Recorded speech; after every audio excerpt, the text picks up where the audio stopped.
శ్రోతలకు నా హృదయపూర్వక నమస్కారములు. మన శ్రోతలలో ఒక సోదరుడు ప్రశ్నను పంపటం జరిగింది.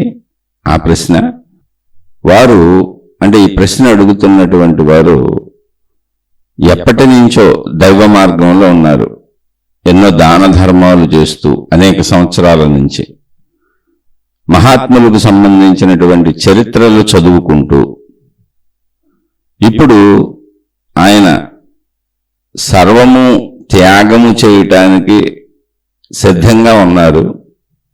వారు రాసినటువంటి దాంట్లోంచి సారాంశమును చదువుతున్నాను. సిద్ధంగా ఉన్నారు. అవసరమైతే గోచి పెట్టుకొని కూడా కూర్చొని ఉన్నారు. ఇప్పుడు ఈ శరీరము మనసు తర్వాత ఏమి జరగబోతుంది నాకు కొంచెం చెప్పండి అని అడుగుతున్నారు. ఈ శీర్షికలు ఫాలో అవుతున్నారు వాళ్ళు, ఈ ప్రశ్న అడిగిన వారు. ఇంతకు ముందు కూడా వీరు ఏదో ప్రశ్న వేయటం, వారికి సమాధానం ఒక శీర్షికగా చెప్పటం జరిగింది. దైవ మార్గంలో వీరు ఎప్పటి నుంచో ఉన్నారు. మొట్టమొదటి స్థితిలో దైవాన్ని ధనపరంగా కోరికల పరంగా ప్రార్థించుకున్నారు. తర్వాత దైవ చరిత్రలు చదివి ఆధ్యాత్మికంగా ముందుకెళ్ళాలి అని అనేక మంది మహాత్ముల యొక్క చరిత్రలు చదివారు.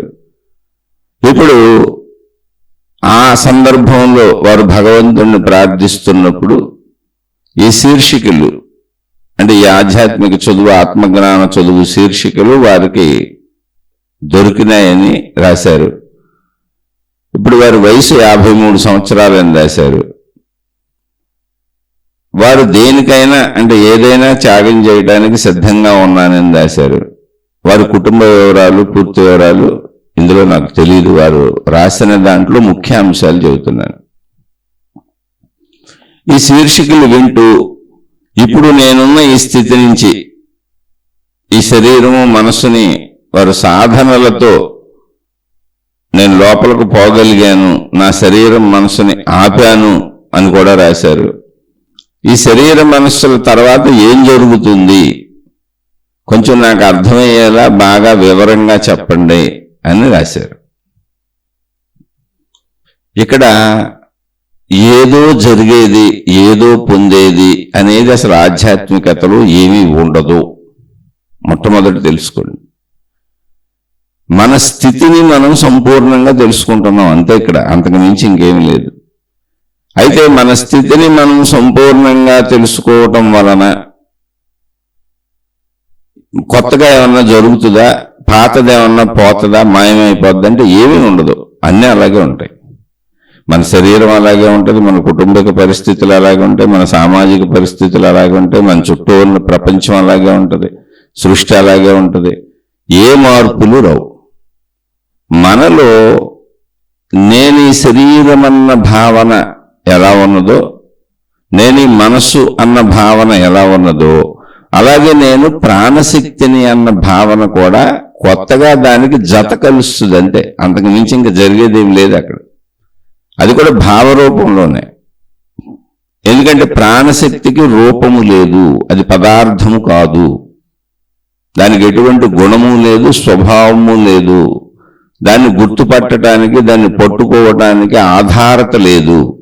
ఎందుకనంటే మనం శరీరంతో ఉన్న ఆధారత మనకేంటి? శరీరం. దేనైనా మనం పట్టుకోవాలంటే మనకున్న ఆధారత ఏంటంటే శరీరము.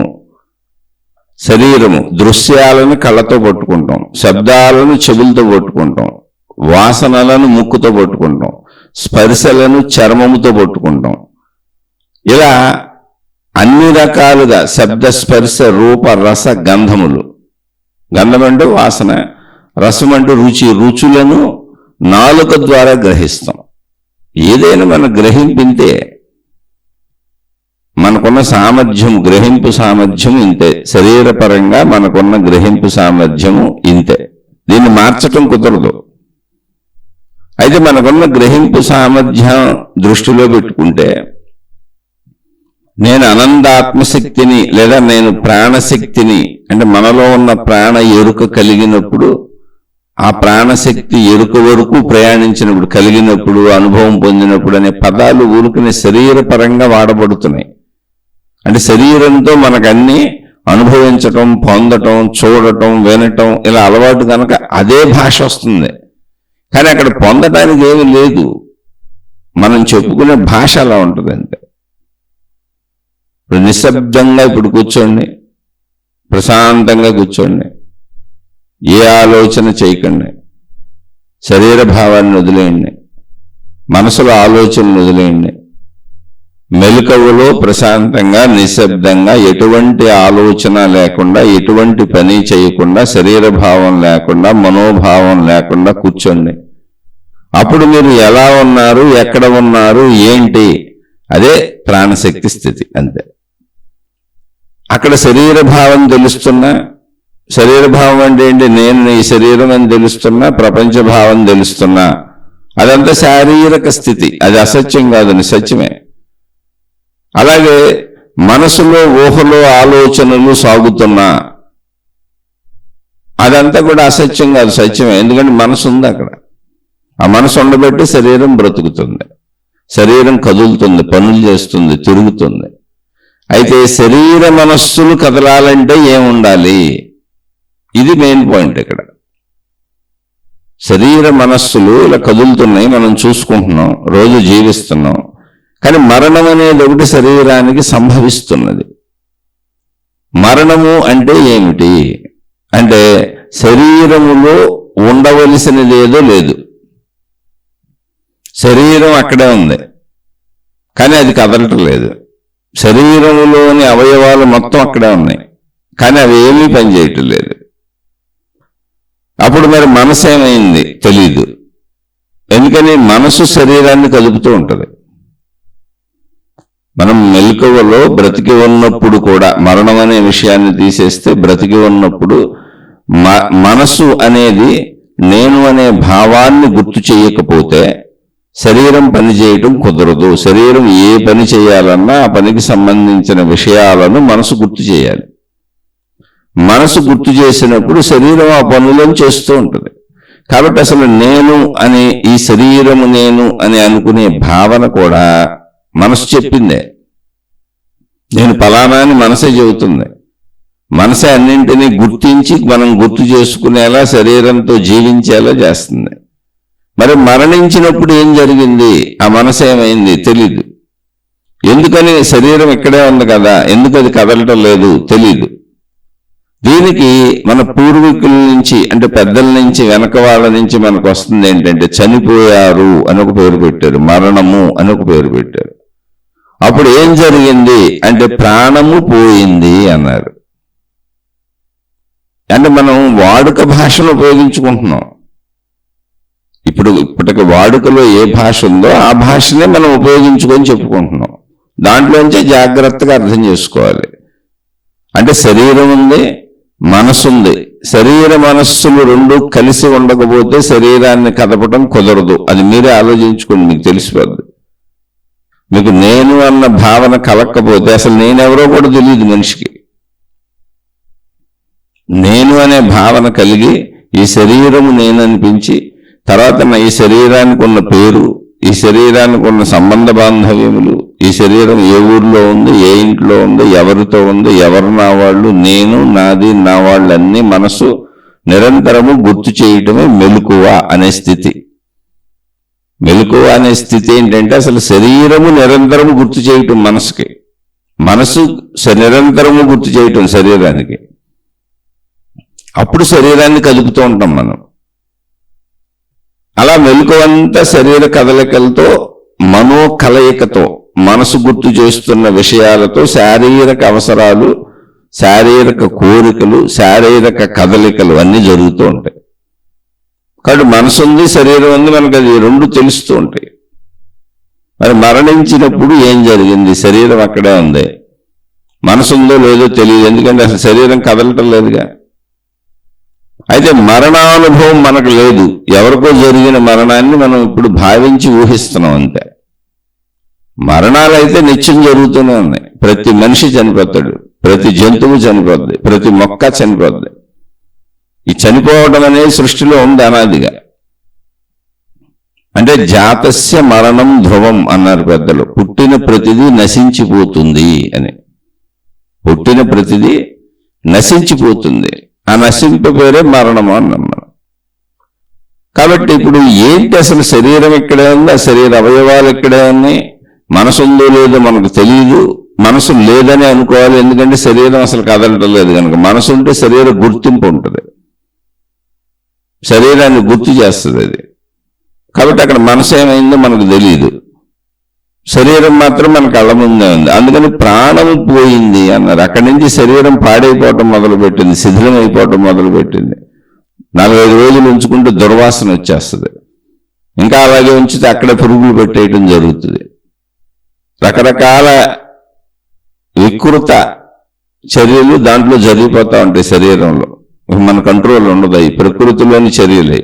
అందుకని కాల్ చేయటం కానీ పూజ చేయటం కానీ వాళ్ళ మతానుసారం వాళ్ళు చేసుకుంటూ ఉంటారు. ఇప్పుడు ఏం జరిగింది అక్కడ మరణంలో అంటే ప్రాణము పోయింది అన్నారు. కాబట్టి అదే భాషలో మనం మాట్లాడుకుంటున్నాం, ప్రాణశక్తి ఉన్నది మనలో అని. ప్రాణము అనేటువంటి ఒక శక్తి ఉన్నది అని. అయితే దాన్ని శక్తి అని ఎందుకు పిలిచారు అంటే, దీన్ని శరీరము అని ఎందుకు పిలిచారు అంటే, శిథిలతే ఇది శరీర అని మహాత్ములు అనేక నిర్వచనాలు చెప్పారు. పదాలు పెట్టినప్పుడు పదాలకు అర్థాలని చెప్పారు. భాష దగ్గర అక్షరాలు, పదాలు, వాక్యాలు. కొన్ని అక్షరాల కలయికతో పదాలు తయారవుతాయి, ఆ పదాలకి అర్థాలు పెట్టుకున్నాం. చెట్టు అంటే ఇదిగో దీన్ని చెట్టు అనాలి అని, పుట్ట అంటే దీన్ని ఇదిగో పుట్ట అనాలి అని, మనిషి అంటే ఇదిగో ఈ ఇతరులని మనిషి అనాలి, వీళ్ళని మనిషి అనాలి. అలా మనం భావ వ్యక్తీకరణకు మనమే తయారు చేసి మనమే అర్థాలు చెప్పుకున్న పదాలు అవి. అర్థాలు కూడా మనమే పెట్టుకున్నాం, పదాలు మనమే తయారు చేసుకున్నాం. సృష్టిలో భాష లేదు అసలు. కాబట్టి ఇక్కడ శరీరం అన్నప్పుడు శిథిలమగునది అనే అర్థంతో శరీరము అనే దాన్ని తీసుకున్నారు. దాన్ని దేహము అంటారు, అంటే దహింపబడునది దేహము, ఇలా పేర్లు వచ్చినాయి. అలాగే ప్రాణము అన్నప్పుడు అది మనని నిలిపి ఉంచుతుంది, మూలాధారంగా శరీర మనస్సులను నిలిపి ఉంచుతున్న ఒక శక్తి. అది ప్రాణం అనేది శక్తి, శరీరం అనేది పదార్థం. శరీరం మనకు తెలుస్తుంది, శక్తి మనకి తెలియబడదు. ముందు శక్తి లక్షణాలు తెలుసుకోవాలి. ఇప్పుడు శరీర లక్షణాలు తెలుసుకున్నాం. శరీరం అనేది నిరంతరం మార్పు చెందుతూ శిథిలమయ్యేటువంటి స్థితిని కలిగి ఉన్నది.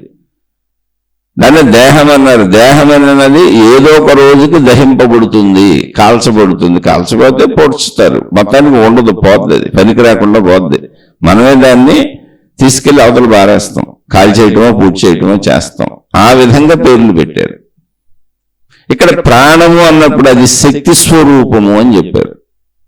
శక్తి యొక్క లక్షణములు ఏమిటి అంటే, అసలు శక్తికి లక్షణములే లేవని చెప్పారు.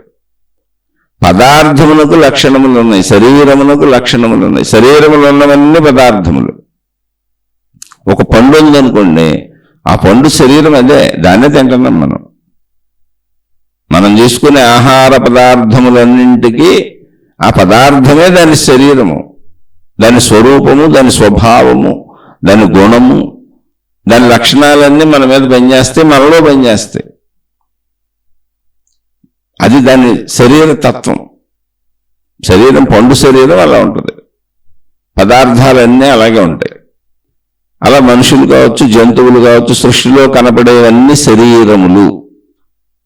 మనిషి శరీరం ఎలా ఉంది, రాయి శరీరం అలా ఉంది, చెట్టు శరీరం అలా ఉంది, జంతువు శరీరం అలా ఉంది, అనేక పదార్థముల శరీరములు ఇలా ఉన్నాయి. కానీ శక్తి ఎలా ఉన్నది అంటే, శక్తి శరీరము వలె లేదు, పదార్థము వలె లేదు. పదార్థము వలె లేదు కనుక దాన్ని గ్రహించటం కుదరదు.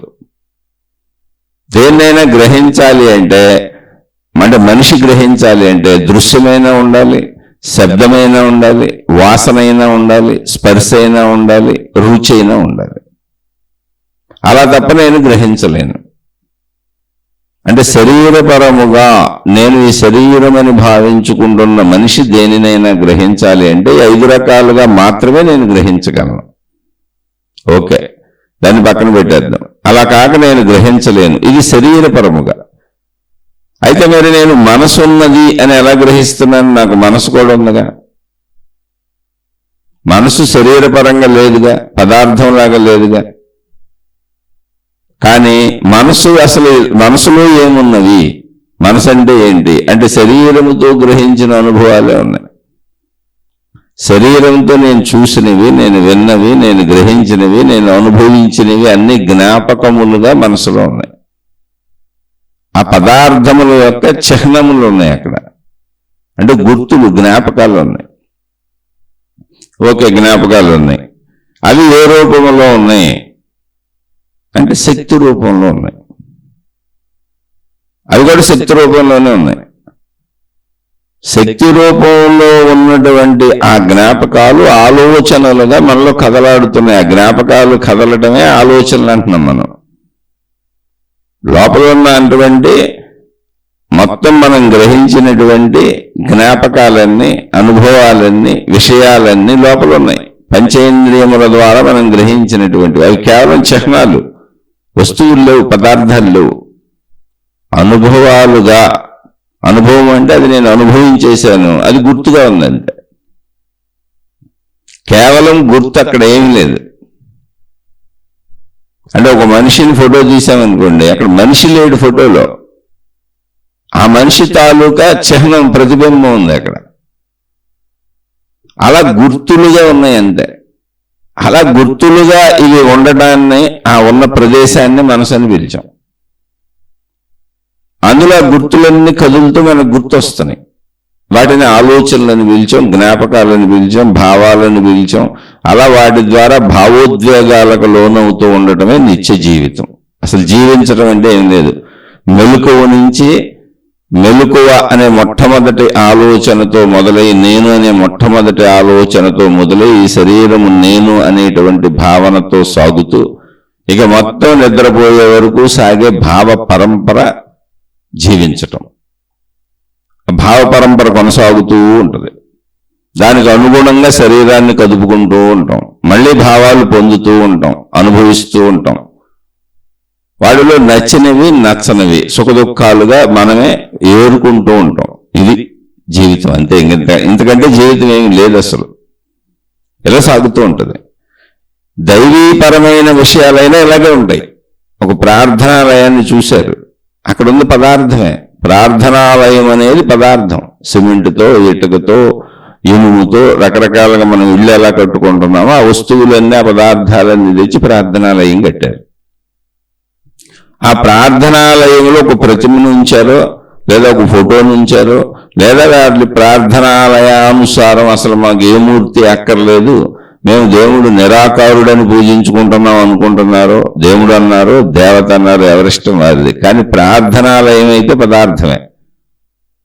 అది సృష్టిలో ఉన్నటువంటి వస్తువులను వాడుకొని మనం ఇల్లు కట్టుకున్నట్టు కట్టిన ఒక ఇల్లు, దేవుడి ఇల్లు అంతే ప్రార్థనాలయం అంటే. ఒక మాటలో చెప్పాలంటే అది భావనలో, నిజంగా కాదు. భావన చేసుకున్నాం. అలా ఒక వ్యక్తిని వివాహం చేసుకుని నా భర్తని భావన చేసుకున్నాం, నా భార్యని భావన చేసుకున్నాం. శారీరక కోరికలు తీర్చడానికి ఒక వ్యక్తిని నేను వివాహం అనేటువంటిది ఎప్పుడు చేసుకుంటున్నానో వాడు నాకు భార్య, భర్త అవుతారు. మిగిలిన వాళ్ళతో శారీరక సంబంధం ఉండదు, కేవలం వీళ్ళతో మాత్రమే ఉంటుంది. అందుకని ఒక్కొక్క పనికి, ఒక్కొక్క విధానానికి, ఒక్కొక్క రిలేషన్కి ఒక్కొక్క పేరు పెట్టుకున్నాం. అలా ప్రార్థనాలయాల భావన చేసుకున్నాం, మతాల భావన చేసుకున్నాం, దేవుళ్ళు దేవతల భావన చేసుకున్నాం, ఆచార సాంప్రదాయాల భావన చేసుకున్నాం. అనేక జ్ఞాన గ్రంథాలు మనుషులే రచించి భావన చేసుకుంటూ వెళ్ళారు. ఇప్పుడు కూడా ఆ మొత్తం అంతా భావనే. అది భౌతికమైన, అది ఆధ్యాత్మికమైన, మొత్తం అంతా భావనాలోకము. మామూలుగా పంచేంద్రియాలతో ఎలా విషయాలను గ్రహించి శరీరము నేననుకుంటూ జీవిస్తూ, శరీర అనుభవాలతో, పంచేంద్రియ అనుభవాలతో అనేక విషయాలను భావన చేసుకుంటూ అనుభవాలుగా మనసులో ఎలా ఏర్పడుతున్నాయో, భావాలుగా, గుర్తులుగా ఎలా ఏర్పడుతున్నాయో, అలాగే మొత్తం దైవీ వ్యవస్థ కూడా మనకు అలాగే వెళ్తుంది లోపలికి. శరీరం ద్వారానే, పంచేంద్రియాల ద్వారానే, పదార్థాల ద్వారానే. ప్రార్థనాలయాలను పదార్థాలు, అందులోను దేవుళ్ళు దేవతలు, ఆచారాలు, సాంప్రదాయాలు, విధానాలు, పద్ధతులు అన్నీ కూడా ఈ సేమ్ ప్రవృత్తిలోనే లోపలికి వెళ్తున్నాయి. మార్పు ఏం లేదు. అన్ని పదార్థాలే మనం తయారు చేసుకున్నవి. అవి భావరూపమే. కానీ భావరూపం ఎలా ఉన్నది ఇక్కడ ప్రశ్నది. శరీరం ఎలా ఉంది మనకు తెలిసింది, మాంస రూపంలో ఉంది. శరీరం మనకు తెలుసు, మన శరీరం మాంసం పడుతుంది, బొయ్యికలు ఎముకలు ఉన్నాయి. మొత్తం మాంసమే రకరకాలుగా ఉంది. కళ్ళుగా, చెవులుగా, ముక్కుగా, చేతులుగా, కాళ్ళుగా, వీటన్నిటికీ ఆధారంగా లోపల ఎముకలు ఉన్నాయి. శరీరం ఎలా నిర్మించబడి ఉంది, ఎలా తయారవుతుంది. దీనికి ఆధారం ఆహార పదార్థాలు అంతే. ఈ శరీరం ఎలా తయారవడానికి ఆధారం ఏంటంటే ఆహార పదార్థాలు. మరి భావాలు ఎలా ఉన్నాయి, మనసు ఎలా ఉంది, ఆలోచనలు ఎలా ఉన్నాయి అంటే శక్తి స్వరూపముగా ఉన్నాయి. అవి శక్తి స్వరూపముగా ఉన్నాయి. అంటే శక్తి స్వరూపము ఎలా ఉన్నది అంటే తెలియదు. శబ్దస్పర్శ రూపరసగంధములుగా అంటే మనసుకి రూపం ఏంటో తెలియదు, మనసు యొక్క శబ్దం ఏంటో తెలియదు, మనసు యొక్క వాసన ఏంటో తెలియదు, మనసు యొక్క రుచి ఏంటో తెలియదు, మనసు యొక్క స్పర్శ ఏంటో కూడా తెలియదు. కానీ మనసు ఉన్నదని తెలుసా తెలీదా? మనసు ఉన్నదని తెలుసు. ఎలా తెలుసు అంటే నాలో కదిలే కదలికల వలన, భావముల వలన, ఆలోచనల వలన, ఆ ఆలోచనలలో ఉన్న అర్థము, భావము, జ్ఞాపకము, గుర్తు నాకు తెలియటం వలన. అది నాలోనే నాకే కదా జరుగుతుంది. అసలు నేను ఈ శరీరం అని నాకు చెబుతున్నదే నా మనసు. అది లేకపోతే నేను ఈ శరీరం అని కూడా నాకు తెలియదు. ఓకే, ఇక్కడ అంటే ఆధ్యాత్మికత ఎప్పుడు నిదానంగా, జాగ్రత్తగా, ప్రశాంతంగా తెలుసుకోవాలి. ఇది ఆధ్యాత్మిక చదువు. ఇది పరిగెత్తుకుంటూ వెళ్ళిపోయి మోక్షంలో పడిపోవటం కుదరదు అసలు. చాలా సునిశ్చితంగా అర్థం చేసుకుంటూ ఒక్కొక్కడుగా వెళ్ళాలి. ఇప్పుడు మనుషులు ఉన్నారు, శరీరం ఉంది. శరీరానికి శరీరము తెలుస్తుంది. శరీరం అనే పదార్థానికి, సృష్టిలో ఉన్న శరీరం అనే పదార్థాలు అన్నీ తెలుస్తున్నాయి. చెట్టు శరీరం తెలుస్తుంది, మనుషుల శరీరాలు తెలుస్తున్నాయి, కొండలు, గుట్టలు, నదులు, సముద్రాలు ఇవన్నీ తెలుస్తున్నాయి.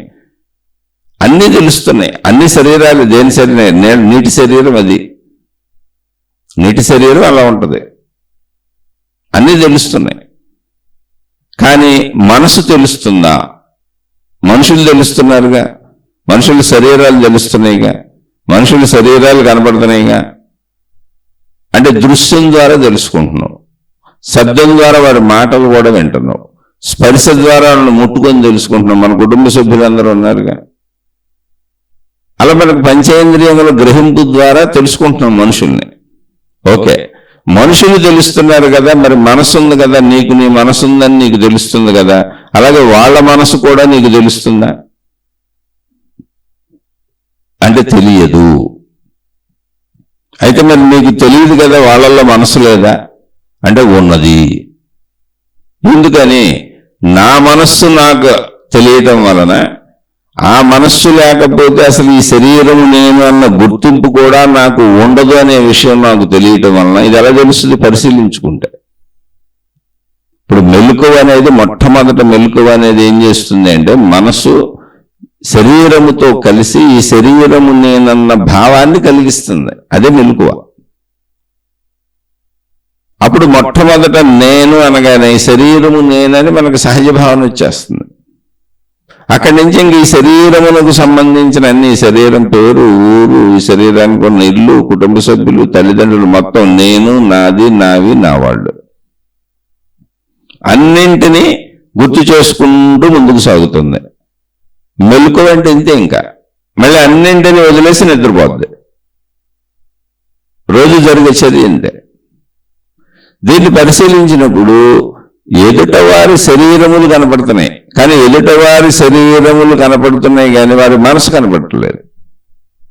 నా మనసు నాకు తెలుస్తుంది. మరి ఎదుటివారికి మనసు లేదా అంటే ఖచ్చితంగా ఉండాలి. ఎందుకని? వాళ్ళు శరీరపరంగా నాలాగానే ప్రవర్తిస్తున్నారు, నేననే మాట్లాడుతున్నారు, నేను జీవించినట్టే జీవిస్తున్నారు, నేను తిన్నట్టే తింటున్నారు, నేను తాగినట్టే తాగుతున్నారు. మానవ జాతి మొత్తం నాలానే ప్రవర్తిస్తుంది. మానవ జాతి మొత్తానికి నాలాంటి శరీరమే ఉంది. స్త్రీ కావచ్చు, పురుషుడు కావచ్చు, రెండో విభేదాలు. రూపురేఖలు, పోలికలు తేడాగా ఉండొచ్చు, కానీ మొత్తం శరీర తత్వము, శరీర పనితీరు, శరీర ఇంద్రియాలు అన్నీ ఒకటే. కాబట్టి మనుషులందరికీ మనసు ఉండి ఉంటుంది అని నేను ఎలా నిర్ధారించుకుంటున్నానంటే, నాకు మనసు ఉంది కనుక.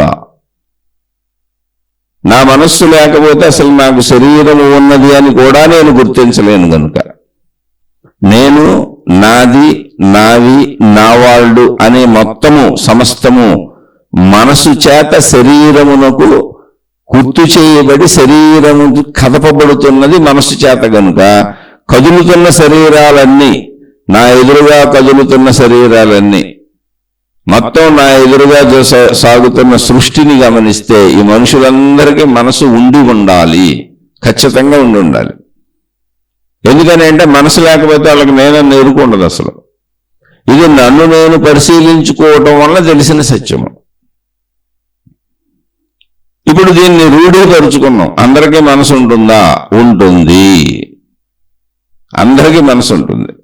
ఈ విషయాన్ని ఎవరైతే సత్యముగా రూఢీపరుచుకుంటారో, అంటే ఇదే సాధన అంటే, అందరికీ మనసు ఉంటుంది అని ఒకవేళ మీకు నిజంగా తెలిస్తే, అంటే మాటల పరంగా కాదు, మాట్లాడుకునే పరంగా కాదు. అదేంటంటే నిజంగా తెలియటం అంటే ఎందుకు తెలియదు? తెలిసింది కదా, మనసు లేకుండా అసలు మనిషి ఎలా ఉంటాడు? ఇప్పుడు ఎంత చెప్పుకున్నాం కదా. అంటే నిజంగా అందరికీ మనసు ఉంటుంది అని కానీ మనిషి అనుకుంటే, అది తెలిసిన మనిషి ఎలా ప్రవర్తిస్తాడు అంటే, తన భార్యతో ఏదైనా చెప్పదలిచినప్పుడు తన మనస్సులో విషయములను ఆమెపై రుద్దటం కాదు, ఆమెకు కూడా మనసు ఉంటుంది అనే ఆలోచనతో మాట్లాడతాడు. ఆమె మానసిక స్థితిని అంగీకరించడానికి సిద్ధమై మాట్లాడతాడు. ఎవరైనా సరే ఎదుట వారికి కూడా మనసు ఉంటుంది అని తెలిసినప్పుడు తన మనస్సు యొక్క భావాలను వారిపై రుద్దే ప్రయత్నం చేయరు. ఎందుకని అందరికీ మనసులు ఉన్నాయి ఇక్కడ. వారి మనసులో ఏముందో తెలుసుకునే ప్రయత్నం చేస్తాడు. ఎందుకని మనసు ఉందని తెలుసుగా నీకు. మనిషి కనపడుతున్నాడు కానీ మనసు కనపడతలేదు. కానీ నాకు మనసు ఉన్నది, ఆ మనసే నా శరీరాన్ని నడుపుతున్నది, నా ప్రతి కదలికకు మూలం ఆ మనసే అయి ఉన్నది అన్నప్పుడు అందరికీ మనసున్నది అని తెలుసుకున్నటువంటి మనిషి ఖచ్చితంగా ఎదుటివారి మనస్సులో ఏముందో తెలుసుకుని దానికి తగ్గట్టుగా తను ప్రవర్తించడానికి సిద్ధమవుతాడు తప్ప తన మనస్సులో ఉన్నదాన్ని బలవంతంగా ఎదుటి వాళ్ళ మీద రుద్దడు. అవి మతములైనా, అవి మార్గములైనా, వాళ్ళు గురువులైనా, వాళ్ళు మాతాజీలైనా, వాళ్ళు దేవుళ్ళైనా, దేవతలైనా, ఎవరైనా సరే నాదే కరెక్టు, నా పద్ధతే కరెక్టు, నా విధానమే కరెక్టు అని తన మనస్సును ఎదుటి వాళ్ళ మీద రుద్దే వాళ్ళు ఎవరికీ కూడా అందరికీ మనసుందన్న ఆలోచన కలగటం లేదు. ఇలా చెప్పినప్పుడు మనసుందని పైన మాట్లాడచ్చు, అది సహజ విషయం. కానీ నిజంగా మనసున్నది అనేటువంటి ఒక దృఢ భావన ఉన్నప్పుడు ఖచ్చితంగా వాళ్ళ మనసు ఎలా ఉన్నదో తెలుసుకుంటారు, వాళ్ళ మనసులో ఏముందో తెలుసుకుంటారు. వాళ్ళ మీద పెత్తనాలు, అధికారాలు, దర్పాలు చలాయించాలని అనుకోరు. వాళ్ళ మనసు యుక్తి వాళ్ళని నడుపుతుంది కనుక వాళ్ళ మనసుకు ఏది సత్యమో అదే వాళ్ళకి సత్యము కనుక నా మనసు అభిప్రాయాలను వాళ్ళ మీద రుద్దే ప్రయత్నం నేను చెయ్యను. మనసు ఉన్నది అందరికీ అని తెలుసుకున్నటువంటి వారు నిజంగా ఇలా ప్రవర్తిస్తారు. ఎందుకని ఇప్పుడు మనం రోడ్డు మీద నడిచి వెళ్తున్నాం. రోడ్డు మీద వెళ్తున్నప్పుడు అక్కడ పెద్ద గొయ్యి తవ్వుంది. రాత్రి మనం వచ్చినప్పుడు ఆ గొయ్యి లేదు. మళ్ళీ పొద్దున మనం వెళ్ళేటప్పుడు ఇది ఆఫీస్కి వెళ్తున్నాం, దారిలో గొయ్యి తవ్వేశారు రోడ్డు అంతా. పక్కన ఒక చిన్న దారి ఏదో ఉంది, ఆ పక్క నుంచి దారి ఇచ్చారు. ఇప్పుడు ఆ గొయ్యిలోంచి దిగెళ్ళిపోతామా? అక్కడ గొయ్యి కనపడినప్పుడు పక్క నుంచి దారిలోంచి వెళ్తామా? అక్కడ గొయ్య ఉన్నది, గుంట ఉన్నది, తవ్వారు అని తెలిసినప్పుడు అది మెయిన్ రోడ్డు అయినా పక్కన ఉన్న దారిలోంచి వెళ్తాం, గోతులో పడం. అలాగే నొప్పు పట్టుకుంటే కాలుతుంది అని తెలిసినప్పుడు నొప్పులు పట్టుకోం. ముళ్ళు మీద కాలేస్తే గుచ్చుకుంటుంది అని తెలిసినప్పుడు ఖచ్చితంగా దాని మీద కాలు వేయం. అలాగే అందరికీ మనసు ఉంది అని తెలిసినప్పుడు ఎవరు ఎదుటివారి మనసును బాధ పెట్టే పని చేయరు. ఎందుకని మనసును బాధ పెట్టడం అంటే ఏంటి? వాళ్ళ అభిప్రాయాలు అవే, వాళ్ళ సత్యాలు అవే, వాళ్ళ ఆలోచనలు అవే. వాళ్ళకి అసలు వాళ్ళ మనసు, వాళ్ళ జీవితము, వాళ్ళ మనసు చెబుతున్నదే వాళ్ళ జీవితం, మొత్తం వాళ్ళ సత్యం అదే. అందుకని ఎదుట వారిని గ్రహించాలి అంటే ముందు మనసుంది అని ఒప్పుకున్నప్పుడు, ఎదుట వారికి కూడా నాలా మనసుందని ఒప్పుకున్నప్పుడు నా మనో అభిప్రాయాలను వాళ్ళ మీద రుద్దే ప్రయత్నం చేయకూడదు. చెయ్యరు, వాళ్ళు నిజమైన జ్ఞానులు. అంతే తప్ప నా మార్గమే కరెక్టు, నా పద్ధతే కరెక్టు, నా విధానమే కరెక్టు, మీ మనసులన్నీ ఆపేసేయండి, నా మనస్సుతో మిమ్మల్ని నడిపిస్తాను, నా మనస్సుతో మీ అందరికీ దారి చూపిస్తాను, నా మనస్సుతో మీ అందరినీ మోక్షానికి తీసుకెళ్తాను అని చెప్పేవాళ్ళవన్నీ బూటకపు మాటలు. అవి పట్టించుకోబాకండి. ఎవరి మనస్సును అది తెలుసుకున్నాం అంతే. తెలుసుకున్నప్పుడు ఏమర్థమైందంటే అందరికీ మనసు ఉందని తెలిసిందంతే. అందరికీ మనసు ఉందని తెలిసినప్పుడు ఖచ్చితంగా మనం అందరి మనస్సులు, ఇప్పుడు నా మనసు నాకు ఎంత నిజమో, ఎందుకని అసలు నా మనసేక నా మెలకువ, నా మనసు లేకపోతే నాకు మెలకువ లేదు, నా మనసు లేకపోతే నేను కోమాలోకి పోయినట్టే. ఇప్పుడు నా గురించి నాకు తెలియదు, పిచ్చోడిని అయిపోతాను. అంటే పిచ్చోడు అవ్వాలంటే కూడా పిచ్చి మనసు ఉండాలి. ఇప్పుడు పిచ్చి వాళ్ళు అయిన వాళ్ళకి క్రమశిక్షణ లేనటువంటి అనేక రకములుగా పనిచేస్తున్నటువంటి మనసు ఉంది, గజిబిజి మనసు ఉంది, అది పిచ్చి మనసు. అసలు మనసే లేకపోతే మనిషి శూన్యమైపోతాడు. నేను మనిషి నన్ను ఎరుకుండదు, నేను ఈ శరీరం నన్ను ఎరుకుండదు, కోమాలోకి వెళ్ళిన పేషెంట్లో ఉంటాం. విషయం అది కాదు ఇక్కడ. అందుకని ముందు తెలుసుకోండి, ఎవరైనా సరే నేను ఆధ్యాత్మికతలో ముందుకు వెళ్తున్నాను, నాకు అర్థమైపోయింది, నేను నడుస్తున్నాను అంటే అర్థమైందో లేదో మీరు దీన్ని బట్టి తెలుసుకోండి.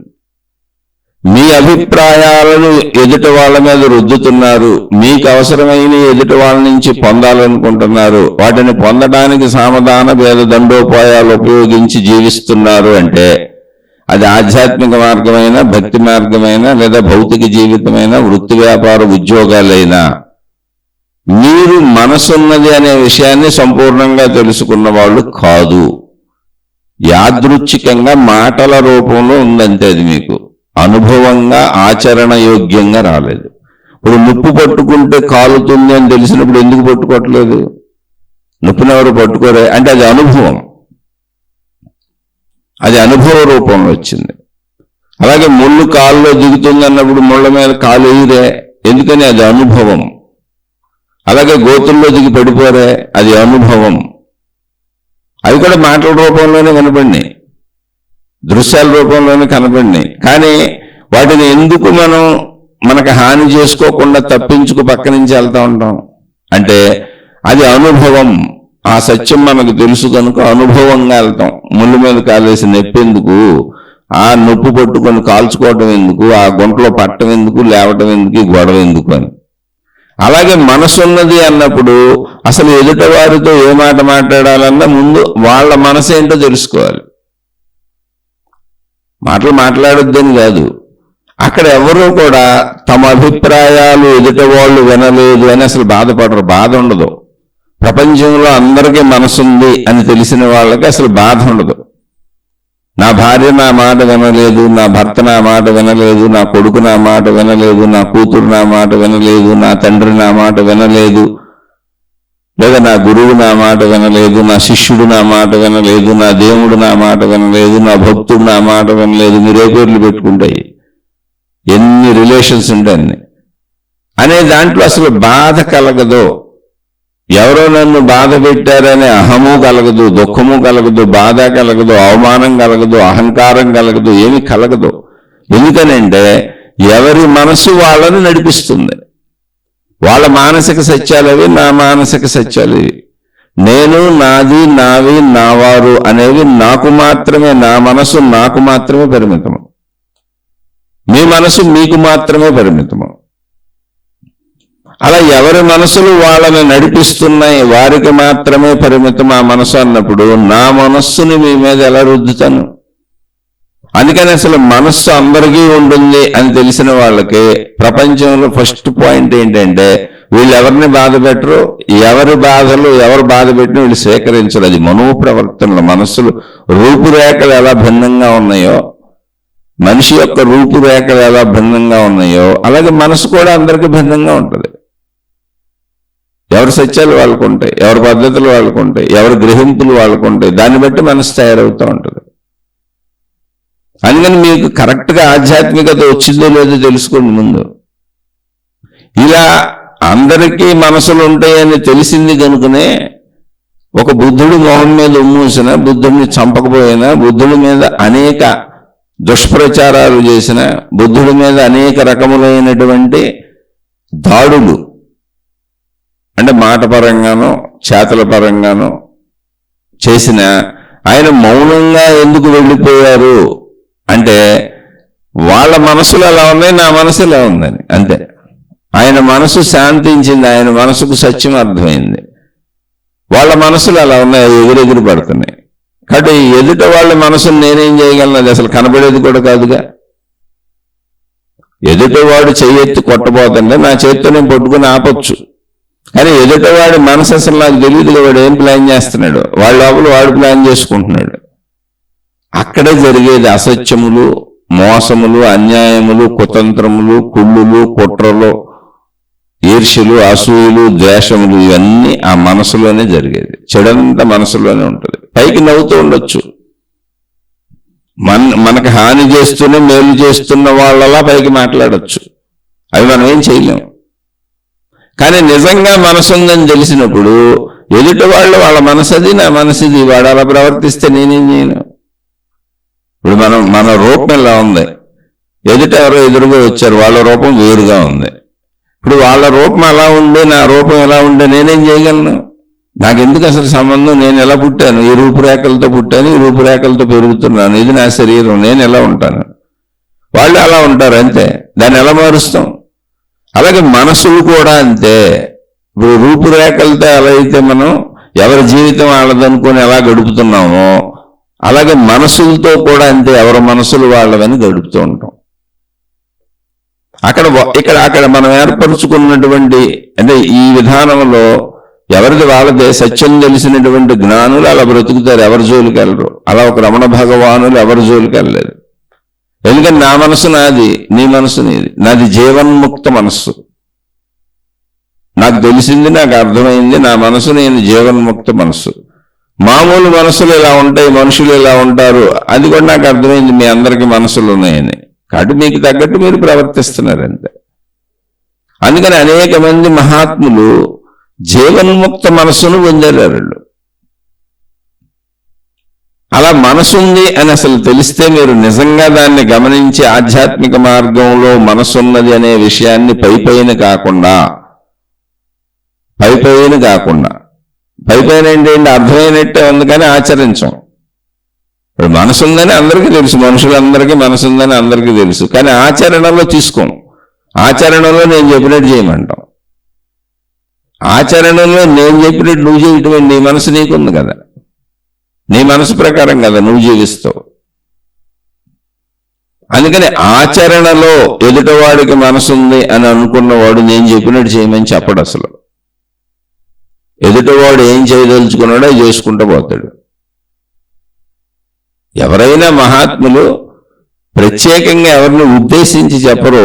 తాత్వాన్ని అంటే తాత్వికతను, జ్ఞానాన్ని ఇది అని చెప్పారు, గ్రంథాలు రాశారు. నీకు మనసుకి ఇష్టమైతే చదువుకో, నీ మనసుకి ఇష్టమైతే విను, నీ మనసు స్వీకరిస్తే తీసుకో, లేదా నీ మనసు ఏం చెబితే చేయి. మనసు దొంగతనాలు చేద్దామని దాన్ని గెలి చేసుకో, దానికి తగ్గ ఫలితాలు అనిపించు. మనసు వ్యభిచారాలు చేద్దామని చేసుకో, దానికి తగ్గ ఫలితాలు అనిపిస్తావు. అంటే దేనికైనా ఎవరు ఏది చేస్తే ఆ కర్మ ఫలితాన్ని అనుభవిస్తూ ఉంటారు. కానీ మనసు నిజంగా నాకు మనసు ఉంది, అందరికీ మనసు ఉంటుంది అని తెలిసినటువంటి వాళ్ళు మనోపరంగా ఎవరికి ఎటువంటి హాని చేయరు.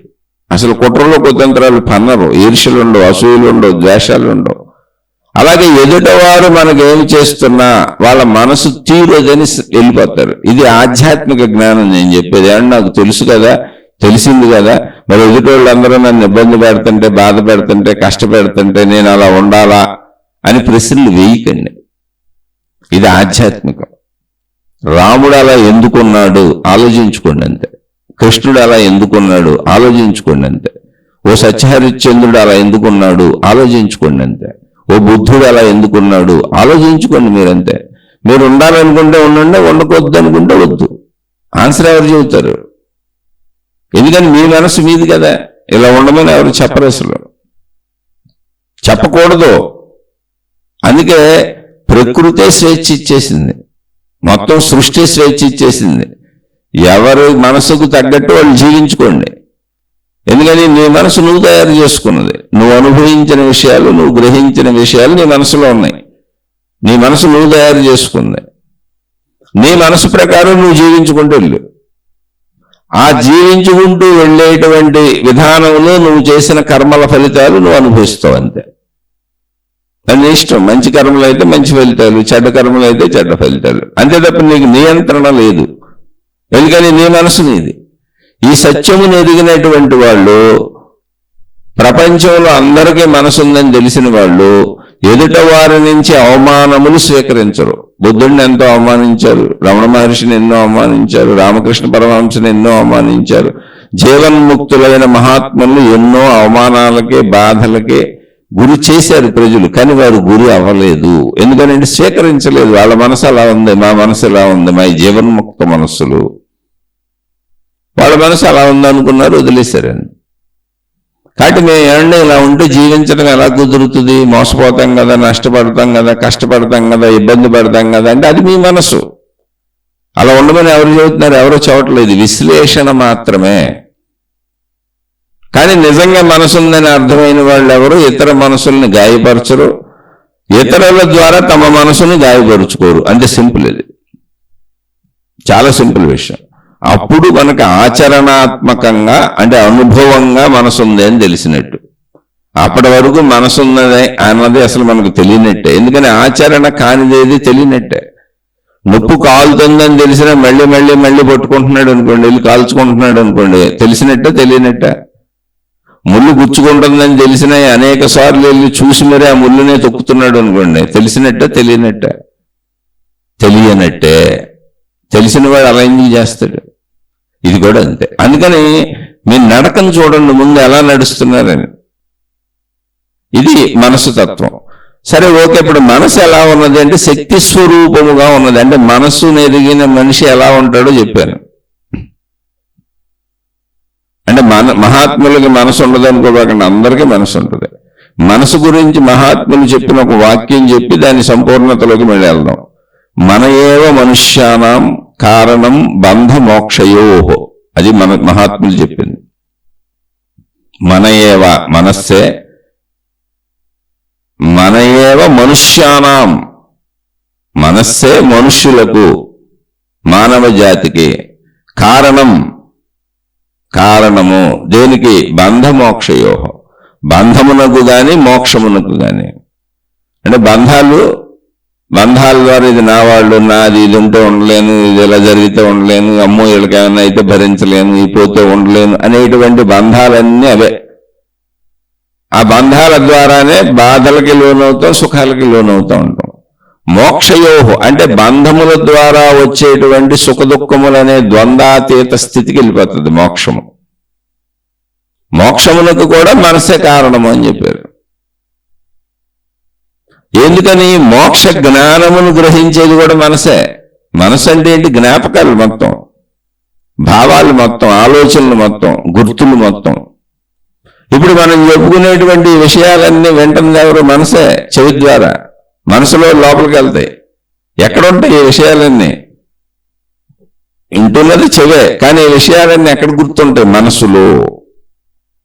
చెబుతున్న నాకు ఈ విషయాలన్నీ ఎక్కడి నుంచి వస్తున్నాయి? మనసులో నుండి. ఒక మహానుభావుడు భూమి మీదకి వచ్చి ఒక పుస్తకం రాశారు. ఎక్కడి నుంచి రాశారు? మనసులో నుండి. ఆత్మజ్ఞాన గ్రంథాలు అనేకం రచించారు. ఎక్కడి నుంచి రచించారు? మనసులో నుండి. ఎందుకని అవన్నీ మనసులో జ్ఞాపకాలుగా ఉంటాయి, భావాలుగా ఉంటాయి. కాబట్టి మోక్షము కూడా మనసులోనే ఉంది. అది మోక్ష మనసు. అదే జీవన్ముక్త మనసు అని ఇందాక చెప్పింది మీకు. ఎదుట వారందరికీ అంటే మోక్ష జ్ఞానం మొత్తం మనసులో గుర్తుగా ఉంది. గుర్తుగా ఉన్నప్పుడు నేను శరీరమునని గుర్తుంది, నేను మనసునని గుర్తుంది, నేను ప్రాణశక్తిని, అనంత ఆత్మశక్తిని అని కూడా గుర్తుంది. అది మోక్ష మనస్సు, జీవన్ముక్త మనస్సు. అంటే ఇందులో ఏమీ పెద్ద విశేషత లేదు. అది మన సంపూర్ణతే. నేను శరీరమును అనేది నిత్యానుభవంగా మన జీవితంలో మనం అసలు తెలుసుకోవక్కర్లే. జీవించడమే శరీరము నేనన్న భావాన్ని పెంచుతుంది. అలాగే మనసును కూడా పెద్దగా ఏం తెలుసుకోక్కర్లా. మనం జీవించాలి అంటే అసలు కదలాలి శరీరం అంటే మనసు పనిచేసి ఆలోచనలు ఇవ్వాలి. కానీ మనం ఈ రెండింటికి ఆధారమైన అంటే శరీరం పడిపోతే మరణం అనే దశ వస్తే ఏం జరిగిందంటే ప్రాణశక్తి పోయింది అంటున్నారు. ప్రాణశక్తి లేదు అని. ఆ ప్రాణశక్తిని ఉన్నప్పుడే తెలుసుకోవాలి. ఎందుకని పోతే తెలుసుకోవడానికి అక్కడ శరీరం పనిచేయట్లేదుగా. శరీరం పనిచేయకపోతే మనసు ఉందో లేదో తెలియట్లేదుగా. మనసు శరీరాన్ని కదుపుతుంటేనే తెలిసేది. కనుక ప్రాణశక్తి ఉన్నప్పుడే అంటే జీవించి ఉన్నప్పుడే నీ ప్రాణశక్తిని కూడా తెలుసుకో అన్నారు. ఆ తెలుసుకునేదండి మనసే. మళ్ళీ ఆ తెలుసుకోవడానికి అవసరమైనటువంటి జ్ఞానాన్ని అందించింది ఏంటి? మనసే. మహాత్ముల మనస్సులు, జీవన్ముక్తుల మనస్సులు ప్రాణశక్తి ఎరుకను, దాన్నే ఆత్మశక్తి అంటారు. ఆత్మశక్తి ఎరుకను పొందినటువంటి మహాత్ములు అందించినటువంటి జ్ఞాన సంపద అది ఎక్కడి నుంచి వచ్చింది? వాళ్ళ మనసుల్లోనే ఉంది. మేము జీవన్ముక్తులు అనేది ఎక్కడుంది? వాళ్ళ మనసులో ఉంది. మేము అనంత ఆత్మశక్తి స్వరూపులు అనేది ఎక్కడుంది? వాళ్ళ మనసులో ఉంది.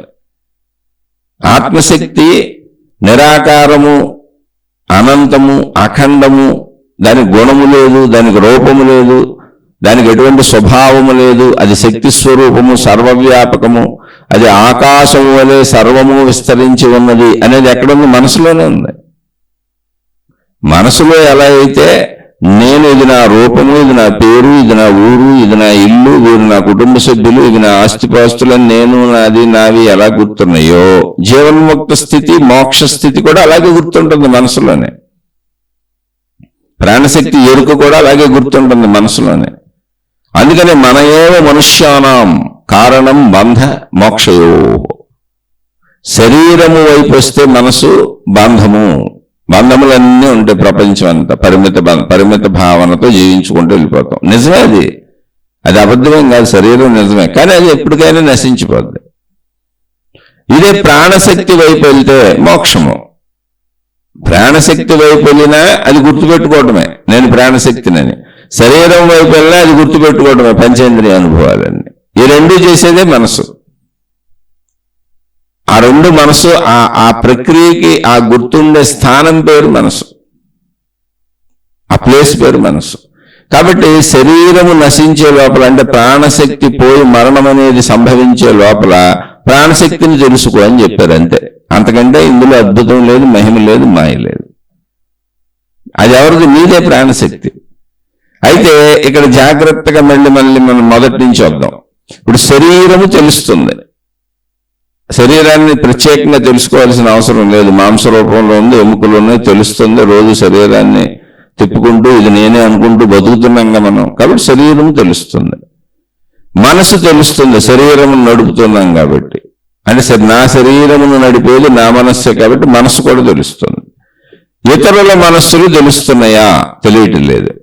నా మనసు తెలుస్తుంది. ఎలా తెలుస్తుంది? కేవలము భావరూపంలో తెలుస్తుంది. ఒక ఆలోచన కదిలినప్పుడు తెలుస్తుంది, ఒక భావం కదిలినప్పుడు తెలుస్తుంది. అలా తెలుస్తుంది తప్ప నాకు మనసు కూడా విడిగా తెలియట్లేదు. అంటే మనసు యొక్క రూపమేమి తెలియదు, మనసు యొక్క సైజ్ అంతా తెలియదు, మనసు నీ శరీరంలో అసలు ఎక్కడ ఉన్నది తెలియదు. మనసుకు అసలు ఒక దృశ్యము గాని, ఒక శబ్దము గాని, ఒక రంగు గాని, ఒక రుచి గాని, ఒక వాసన గాని ఉన్నవా తెలియదు. మనసు యొక్క వాసన అని తెలుస్తుందా? తెలియట్లేదు. ఒకటే తెలుస్తుంది, మనసు ఉందని తెలుస్తుంది. అందులో భావము కదిలినప్పుడు కదిలిన భావం తెలుస్తుంది. భావ కదలికలే మనసు అని పేరు పెట్టుకున్నాం. దాని రూపురేఖలు తెలియట్లా. నా మనసు యొక్క రూపురేఖలు కూడా నాకు తెలియట్లా. ఎదుటి వాళ్ళ మనసు అయితే అసలు తెలియదు నాకు. ఎదుటి వాళ్ళకి మనసు ఉందని ఎందుకు అనుకుంటున్నానంటే నాకుంది కాబట్టి. నాకున్న మనసు కూడా భావరూపంలో అది ఆలోచనగా కదిలితేనే తెలుస్తుంది తప్ప విడిగా నా మనసు ఎలా ఉందో నాకే తెలియట్లే.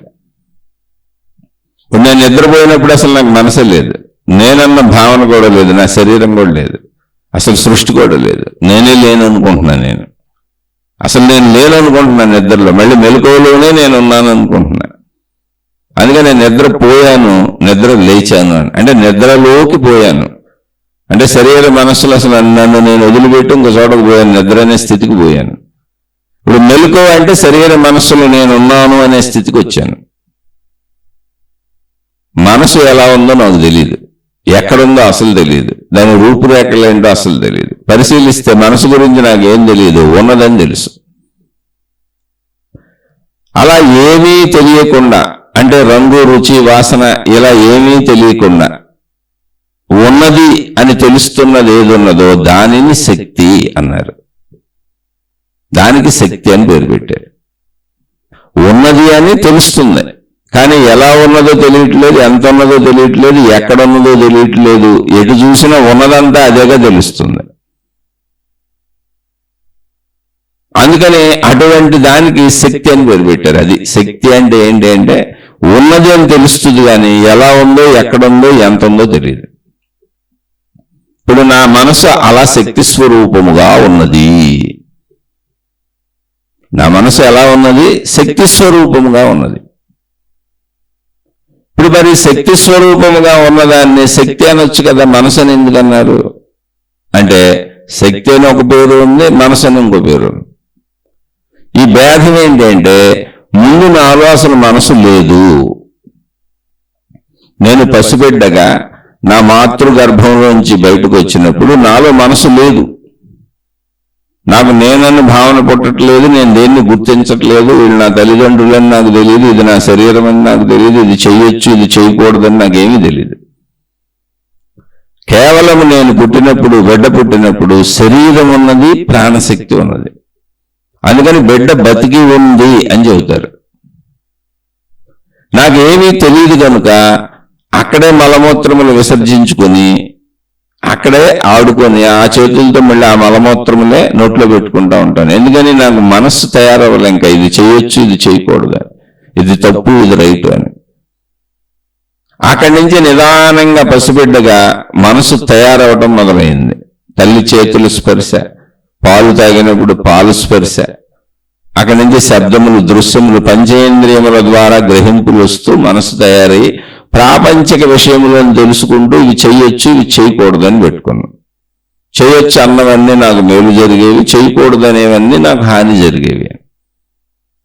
అలా జ్ఞానాన్ని పెంపొందించుకుంటూ వచ్చాను. అంటే మొట్టమొదట నాకు మనసు లేదు, ప్రాణశక్తి ఉంది, శరీరం ఉంది. మనసు నా శరీరము ద్వారా నేను అనుభవిస్తున్న విషయాల నుంచి మనసు తయారైంది. తయారవడం అంటే ఏంటి? నేను గ్రహిస్తున్నటువంటి పంచేంద్రియముల ద్వారా విషయములు ఏమున్నవో, నేను చేస్తున్నవి, చూస్తున్నవి, అనుభవిస్తున్నవి విషయములు ఏమున్నవో అవన్నీ నా ప్రాణశక్తిలో ప్రింట్ అయినాయి, ప్రాణశక్తిలో నిక్షిప్తమైనవి, ప్రాణశక్తిలో అవి కలిసినవి వచ్చి, అందుకని గుర్తున్నాయి. ప్రాణశక్తిలో ఇవన్నీ గుర్తున్నాయి. అందుకని ప్రాణశక్తిలో విషయములు గుర్తున్నటువంటి ప్రదేశము పేరు మనసు. మనం ఇల్లు కట్టుకున్నప్పుడు ఆ ఇంట్లో ఒకటి బెడ్రూమ్ అంటాం, ఒకటి కిచెన్ అంటాం, ఒకటి హాల్ అంటాం, మొత్తం ఇల్లే. ఇప్పుడు అటాచ్డ్ బాత్రూమ్లు వచ్చేసినాయి, ఒకటి బాత్రూమ్ అంటాం, ఇంకా ఒకటి దేవుడి రూమ్ అంటాం. అలాగే ఎవరో ఒకరికి ఇది చిల్డ్రన్స్ బెడ్రూమ్ అంటాం, అదేమో మాస్టర్ బెడ్రూమ్ అంటాం, అంటే యజమానిది. అలా అనేక పేర్లు పెట్టుకుంటారు. డ్రాయింగ్ రూమ్ అంటారు, ఎన్ని పేర్లైనా పెట్టుకోవచ్చు, కానీ మొత్తంగా అది ఇల్లు. నేను ఇల్లు కట్టుకుంటున్నాను. ఇంటి బయటకు వచ్చేసామనుకోండి మొత్తంగా ఇల్లు అది.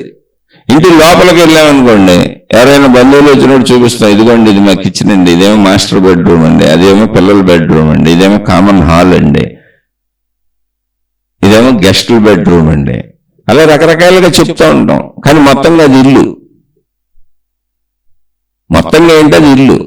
ఆ ఇంటిలో విడదీసాం మనం. ఈ భాగం పేరు కిచెను, ఈ భాగం పేరు బెడ్రూము, ఈ భాగం పేరు ఇదే. అలాగే మొత్తంగా అది ప్రాణశక్తి. అందుకని శరీరం నిలబడి ఉంది, అక్కడ బిడ్డ బ్రతికి ఉంది. అందులో బిడ్డ గ్రహిస్తున్నటువంటి విషయాలు వెళ్ళి ముద్రింపబడిన ప్రదేశం ఏది ఉందో దాని పేరు మనసు. అంటే ఒక పార్ట్ని కిచెన్ అని పిలిచాం అంతే, ఇంకో పార్ట్ని బెడ్రూమ్ అన్నాం. అలా ఆ పార్ట్, ఈ విషయాలు ఎక్కడ ప్రాణశక్తిలో కలిసినాయో అక్కడ ఆ పార్ట్ పేరు మనసు, మొత్తం మనసు కాదు. అయితే మా మనసులో అన్ని ఇలాగే కలుస్తూ ఉంటాయి. ఆత్మజ్ఞాన చదువు, ఆధ్యాత్మిక చదువు కూడా ఆ మనసులోకి వెళ్తూ ఉంటుంది. మన వృత్తి వ్యాపార ఉద్యోగాలు కూడా ఆ మనసులోకి వెళ్తూ ఉంటాయి. మనం చేసే మోసాలు, అన్యాయాలు, అక్రమాలు, కుట్రలు, కుతంత్రాలు కూడా అదే మనసులోకి వెళ్తూ ఉంటాయి. మంచి అదే మనసులో ఉంటుంది, చెడు అదే మనసులోకి వెళ్తూ ఉంటుంది, జ్ఞానం అదే మనసులోకి వెళ్తూ ఉంటుంది, దేవుడు అదే మనసులో ఉంటాడు, దెయ్యం అదే మనసులో ఉంటుంది. మీరు ఏదైనా ఆ మనసే. అందుకే మన ఏవ మనుష్యానాం కారణం బంధ మోక్షయో. మానవునికి బంధమునకు గాని మోక్షమునకు గాని, బంధము అన్నప్పుడు రెండు ఉంటాయి. అందులో బంధము ద్వారా సుఖము కలుగుతూ ఉంటుంది, దుఃఖము కలుగుతూ ఉంటుంది. సుఖ దుఃఖములకు కారణము బంధములు, అంటే మనసు యొక్క బంధములు. అదేదైనా కావచ్చు. మనసులో ఉన్న విషయాలు. బంధాలంటే ఏం లేదు, మనసు గుర్తుపెట్టుకున్న విషయాలు. బంధములంటే ఏదో పెద్ద విశేషమైంది ఏం లేదు అక్కడ. మనసు గుర్తుపెట్టుకున్న విషయాలన్నీ. మోక్షం అంటే ఏంటంటే అసలు నేను ప్రాణశక్తిని అన్న ఎరుకను మనసు గుర్తుపెట్టుకుంది. ప్రాణశక్తికి సంబంధించిన విషయాలన్నీ గుర్తుపెట్టుకుంది మనసు. అంతే. అక్కడ కూడా విషయాలు గుర్తే ఉంది, కానీ ప్రాణశక్తికి సంబంధించిన విషయాలు ఉన్నాయి అక్కడ. జీవన్ముక్త మనసు అది. అంటే జీవన్ముక్త మనసులో ఏమున్నాయి? ఇప్పుడు ప్రాణశక్తికి సంబంధించిన విషయాలు ఉన్నాయి, శరీరానికి సంబంధించిన విషయాలు, ప్రపంచ విషయాలు రెండూ ఉన్నాయి. కానీ ఈ ప్రాణశక్తి అనేది శరీరమును నడిపేది. శరీరమును నడిపే మనసును ఏర్పాటు చేయడానికి అవసరమైంది ప్రాణశక్తి. ప్రాణశక్తి లేకపోతే శరీరం ఉండదు, మనసు ఉండదు. అంటే శరీరము కంటే మనసు కంటే అత్యంత ప్రాధాన్యమైనది, అధికమైనది, అధిక శక్తివంతమైనది ప్రాణశక్తి. అప్పుడు అన్నింటికంటే గొప్పదైన ప్రాణశక్తి ఎరుక కలిగినప్పుడు, దానికి సంబంధించిన జ్ఞానం మనసులోకి ప్రవేశించినప్పుడు, ఆ ప్రాణశక్తి నేనే అన్న భావన కలిగినప్పుడు ఇవి దాని ముందు చిన్నవైపోతున్నాయి. శరీరపరమైన విషయాలు, శరీరము, మనస్సు చిన్నవైపోతున్నాయి. అది మనసులోనే ఉన్నాయి ఆ భావాలు. కానీ శరీరపరమైన భావాలు చాలా ధూళికణాలలో అయిపోతున్నాయి. ఎందుకంటే దాని అనంతత్వం అంత గొప్పదే. ప్రాణశక్తి యొక్క ఎరుక, ప్రాణశక్తి యొక్క అనంతత్వం, ప్రాణశక్తి యొక్క విస్తృతి, ప్రాణశక్తి యొక్క శక్తి తత్వం అంత గొప్పదే. ఎంత గొప్పదంటే దాని ముందు శరీరపరమైన విషయాలు ధూళికణాలలో తేలిపోతున్నాయి. ఈ రెండు మనసులో ఉన్నాయి. కానీ అది దీనికంటే గొప్పది కనుక ఇది దాని ముందు తక్కువైపోయింది. అంతే, అంతకు మించి ఏం లేదు. ఒక గీత ముందు పెద్ద గీత గీసామనుకోండి, ఇది చిన్న గీత అయిపోయింది. అంతే, అంతే జరిగింది. అంతకు మించి ఏం జరగదు అక్కడ. మార్పులు ఏం జరగవు.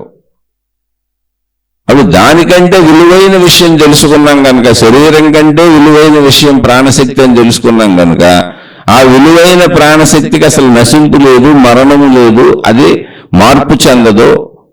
దానికి ఎటువంటి ఆకలి దప్పులు లేవు, దానికి ఎటువంటి కోరికలు లేవు, దానికి ఎటువంటి గుణములు, స్వభావములు లేవు. అది అనంతము, అది అఖండము, అది నిరాకారము, అది శాశ్వతము, అదే నేను అని తెలుసుకున్నప్పుడు, నశించిపోయే శరీరము నాకున్నదని తెలిసినా నశించని ప్రాణశక్తి నేను అని తెలుసుకున్నప్పుడు ఇంకా బాధ దుఃఖం ఎందుకు కలుగుతాయి? ఇది శరీర స్థితి నశింపంతే. నశించని ప్రాణశక్తిని నేను అని అంటే ఎప్పుడు ఎలా అది సంపూర్ణంగా తెలియాలి. సంపూర్ణంగా తెలియటం ఏంటి? ఇందాక చెప్పుకున్నాం, ఎదుట వారికి కూడా మనసు ఉందని నాకు తెలుసు. ఎలా తెలుసు అంటే నాకు మనసు ఉంది కనుక. కానీ నేను ప్రవర్తించేటప్పుడు, ఆచరించేటప్పుడు ఎదుట వారికి కూడా మనస్సు ఉన్నది అన్నట్టు జీవిస్తున్నానా, ప్రవర్తిస్తున్నానా? అలా ప్రవర్తిస్తే ఎవరు కూడా ఎదుటివారి మనసుని అసలు నొప్పించరు, ఎదుటివారిని బాధ కలిగించరు, ఎదుటివారి మనసుకు అనుకూలంగా నడిచే ప్రయత్నం చేస్తారు, ఎదుటివారి మనసును తెలుసుకుందామని ప్రయత్నిస్తారు, తెలుసుకుని దానికి తగ్గట్టుగా జీవించే ప్రయత్నం చేస్తారు. అలాగే ఎదుటివారు ఎవరైనా మన మనస్సులను గాయపరిచినా ఆ గాయాలు తీసుకోరు. ఎందుకనంటే నీ మనసు వేరు, నా మనసు వేరు. నా మనసు నాది, నీ మనసు ప్రకారం నేనెందుకు గాయాన్ని స్వీకరిస్తాను, నేనెందుకు అవమానాన్ని స్వీకరిస్తాను, నేనెందుకు బాధను స్వీకరిస్తాను? నువ్వు అలా ఉంటావు అంతే, నేను ఎలా ఉంటాను. రూపురేఖలు ఎలా అయితే మార్చుకోలేమో, రూపురేఖల శరీరపు రూపురేఖలను ఎలాగైతే అంగీకరించి జీవిస్తున్నామో, మిగిలిన వాటిని కూడా, మనసును కూడా అలా అంగీకరించి జీవించటమే. నీ మనసు నీది, నా మనసు నాది.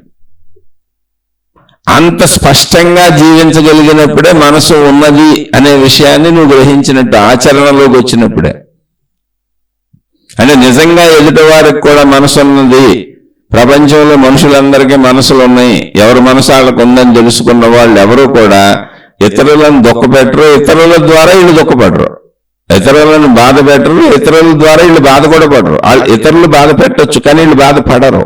అలా పడకుండా జీవించిన జీవన్ముక్తులే మహాత్ములు. ఎంతమంది బాధ పెట్టినా దాన్ని తీసుకోలేదు, ఎందుకంటే వీళ్ళది జీవన్ముక్త మనస్సు. శరీరము కంటే అధికమైనటువంటి అనేక వేల లక్షల కోట్ల రెట్లు, అంటే ఇంత అని చెప్పడానికి లేదు, అసలు నశింపే లేని ప్రాణశక్తి, ఒక పరిమితి లేని అనంత సర్వవ్యాపక ప్రాణశక్తి, ఒక గుణము ఒక స్వభావము లేని అనంత ప్రాణశక్తి, సమస్తము ఆ ప్రాణశక్తిలోనే ఉన్నది సృష్టి అంతా అనేటువంటి ఎరుక కలిగిన ప్రాణశక్తి. అప్పుడు ఇంకా దుఃఖం ఎక్కడ కలుగుద్ది? నా ప్రాణశక్తిలోనే నా శరీరం ఉంది, నా ప్రాణశక్తిలోనే నా శరీర పుట్టుక, నా శరీర మరణము, నా శరీర జీవితము జరుగుతుంది. నా ప్రాణశక్తి నశించదు. అప్పుడు నాకు వచ్చిన బాధ ఏముంది? ప్రాణశక్తి ఎరుక కలిగినప్పుడు తెలుసు. అందుకని ఆ ఎరుకకు చేసే ప్రయత్నమే ఆధ్యాత్మిక చదువు, ఆత్మజ్ఞాన చదువు. అది ఎప్పుడు నా ప్రాణశక్తిని నేను ఎప్పుడు తెలుసుకోవాలి, ఎలా తెలుసుకోవాలి? నేను చనిపోకముందే తెలుసుకోవాలి. చనిపోతే మళ్ళీ తెలియదు, శరీరం లేదుగా. తెలుసుకునేది ఎప్పుడు శరీరం ద్వారానే, గ్రహించేది ఎప్పుడు శరీరం ద్వారానే. ఆ గ్రహించిందంతా మనసు అవుతుంది. ఈ ప్రాసెస్లో వెళ్తేనే తెలుస్తుంది, లేక తెలియదు. అందుకని మనస్సులో శరీరపరమైన విషయాలు ఉన్నాయి, అంటే బంధములు ఉన్నాయి, మోక్షము ఉంది. మన ఏవ మనుష్యానాం కారణం బంధ మోక్షో. మోక్షము కూడా గుర్తే, మోక్షము కూడా గుర్తుంది శరీరంలో భావరూపంలో. ప్రాణశక్తి కూడా శరీరంలో భావరూపంలో గుర్తుంది. నేను తెలుసుకున్నాను దాన్ని. అది అనంతమని గుర్తుంది, అది అఖండమని గుర్తుంది, అది సర్వవ్యాపకమని గుర్తుంది, అది నశింపు లేనిదని గుర్తుంది, అది శాశ్వతమని గుర్తుంది. ఉన్నదంతా అది ఒక్కటే అని గుర్తుంది. మిగిలిందంతా ఊరికనే వచ్చిపోయేటువంటి ధూళి కణములు అని గుర్తుంది. అవి కూడా ప్రాణశక్తిలోనే ఉద్భవించి ప్రాణశక్తిలోనే కలిసిపోతాయని గుర్తుంది. ఇలా గుర్తున్న మనసుకి దుఃఖం ఎందుకు ఉంటుంది? శరీర శిథిలత, శరీర కోరికలు దుఃఖం ఎందుకు కలిగిస్తే? నేను అసలు నశించని మనస్సును కదా. అటువంటి వాళ్ళని జీవన్ముక్తులు అన్నారు. అందుకని శరీరం ఉండగానే, ప్రాణం ఉండగానే నా ప్రాణశక్తిని నేను తెలుసుకోవాలి. ఎలా తెలుసుకోవాలి అంటే అందులో పెద్ద విశేషం ఏమి లేదు, ప్రయత్న లోపం అంతే. అంటే శరీరం ఉన్నదని తెలుసుకోవక్కర్లా, తెలుస్తుంది. మనసు ఉందని ఇప్పుడు తెలుసుకున్నాం, మాట్లాడుకున్నంత మనసు గురించే. ఇప్పుడు మనస్సు అసలు ఎక్కడ ఏర్పడింది? ప్రాణశక్తిలో ఏర్పడింది. అది కూడా చెప్పుకున్నాం. బిడ్డ పుట్టినప్పుడు శరీరము ప్రాణశక్తి ఉన్నాయి, మనసు ఇంకా లేదు, తయారవ్వలేదు. మనసు అంటే శరీరముతో గ్రహించిన విషయములన్నీ ప్రాణశక్తిలో ముద్రింపబడటం. ఓకే, ఇప్పుడు ప్రాణశక్తిని ఎలా తెలుసుకోవాలి అంటే శరీర భావాలను తీసేసి మనోభావాలను తీసేస్తే, అంటే శరీరముతో చేసినవే కదా మనోభావాలుగా మనసుగా గుర్తుంది. అలా మనోభావాలను, శరీర భావములను, మొత్తం ప్రాపంచిక విషయ గుర్తులన్నింటినీ కాసేపు వదిలేస్తే, ప్రయత్నించి వదిలేస్తే, అందుకు ధ్యానము, అందుకు తపస్సు, అందుకు సాధన. ఏ రకంగా చేసుకోండి. శరీర సంబంధిత, ప్రాపంచిక సంబంధిత విషయములన్నింటినీ వదిలేస్తున్నాను. కాసేపు వదిలేస్తే మిగిలింది ప్రాణశక్తి. ఎందుకంటే నేను బతికే ఉన్నాగా, శరీరం చనిపోలేదుగా. కానీ శరీరము నేనని అనుకోవట్లా, శరీరాన్ని కదపట్లా, శరీరంతో పనిచేయట్లా. శరీరము నేనన్న భావాన్ని కూడా వదిలేశాను. మనసులో పుట్టే ఆలోచనలన్నింటినీ వదిలేసి పక్కన పెట్టాను. ఇక్కడ అది కుదరకపోవచ్చు, మనసులో భావాలను పక్కన పెట్టడం కుదరకపోవచ్చు. ఎందుకని? ఇప్పటి వరకు మనం అది చేయలేదు కాబట్టి, ప్రయత్నించలేదు కాబట్టి. నిరంతరము మనసును కదుపుకోవటం, మనసుకు కొత్త భావాలను అందించటం, మనసులో పుట్టిన భావాలకు అనుగుణంగా శరీరాన్ని కదపటం, ఇదే చేసాం మనం పుట్టిన దగ్గర నుంచి ఇప్పటి వరకు. కాబట్టి ఇప్పుడు మనసుని ఆపటం అంటే, మనసుని ఆపటం అంటే ఏంటి? భావాలను కాసేపు పక్కన పెట్టడం. అలాగే శరీరమును ఆపటం, శరీరాన్ని కాసేపు పంచేంద్రియ క్రియలు ఏం చేయకుండా కూర్చోబెట్టడం. ఇవి మనం ఇప్పటి వరకు చేయలేదు కాబట్టి శరీరమును ఆపటం కష్టంగా అనిపించవచ్చు కొంతకాలం, మనసును ఆపటం కష్టంగా అనిపించవచ్చు మరి కొంతకాలం. కానీ ప్రయత్నిస్తే ఇది కుదురుతుంది అని ప్రయత్నించిన మహాత్ములు చెప్పారు. అదే ఆత్మజ్ఞాన చదువు, ఆధ్యాత్మిక చదువు. ఆ ప్రయత్నానికి అనేక సాధనలు చెప్పారు. ధ్యానం అని, తపస్సు అని, రకరకాల విధానాలు చెప్పారు. అంటే ఏంటి? భావ పరంపరని, అంటే లాజికల్ గా, తర్కబద్ధంగా, ఒకసారి ఊహాత్మకంగా, ఊహాశక్తి మనకు ఉంది కనుక మనసుకి ఊహాత్మకంగా ఒకసారి పరిశీలించి చూస్తే శరీర భావం మొత్తం తీసేసాం. ఇప్పుడు నేను ఈ శరీరం అనేటువంటి ఈ మాంసరూప శరీర భావం తీసేసాం. మనసులో కదలాడుతున్న ప్రాపంచిక విషయ భావాలన్నీ తీసేసాం. ఇప్పుడు ఏముంది అక్కడ? ఖాళీ ఉంది. ఖాళీ ఉంది.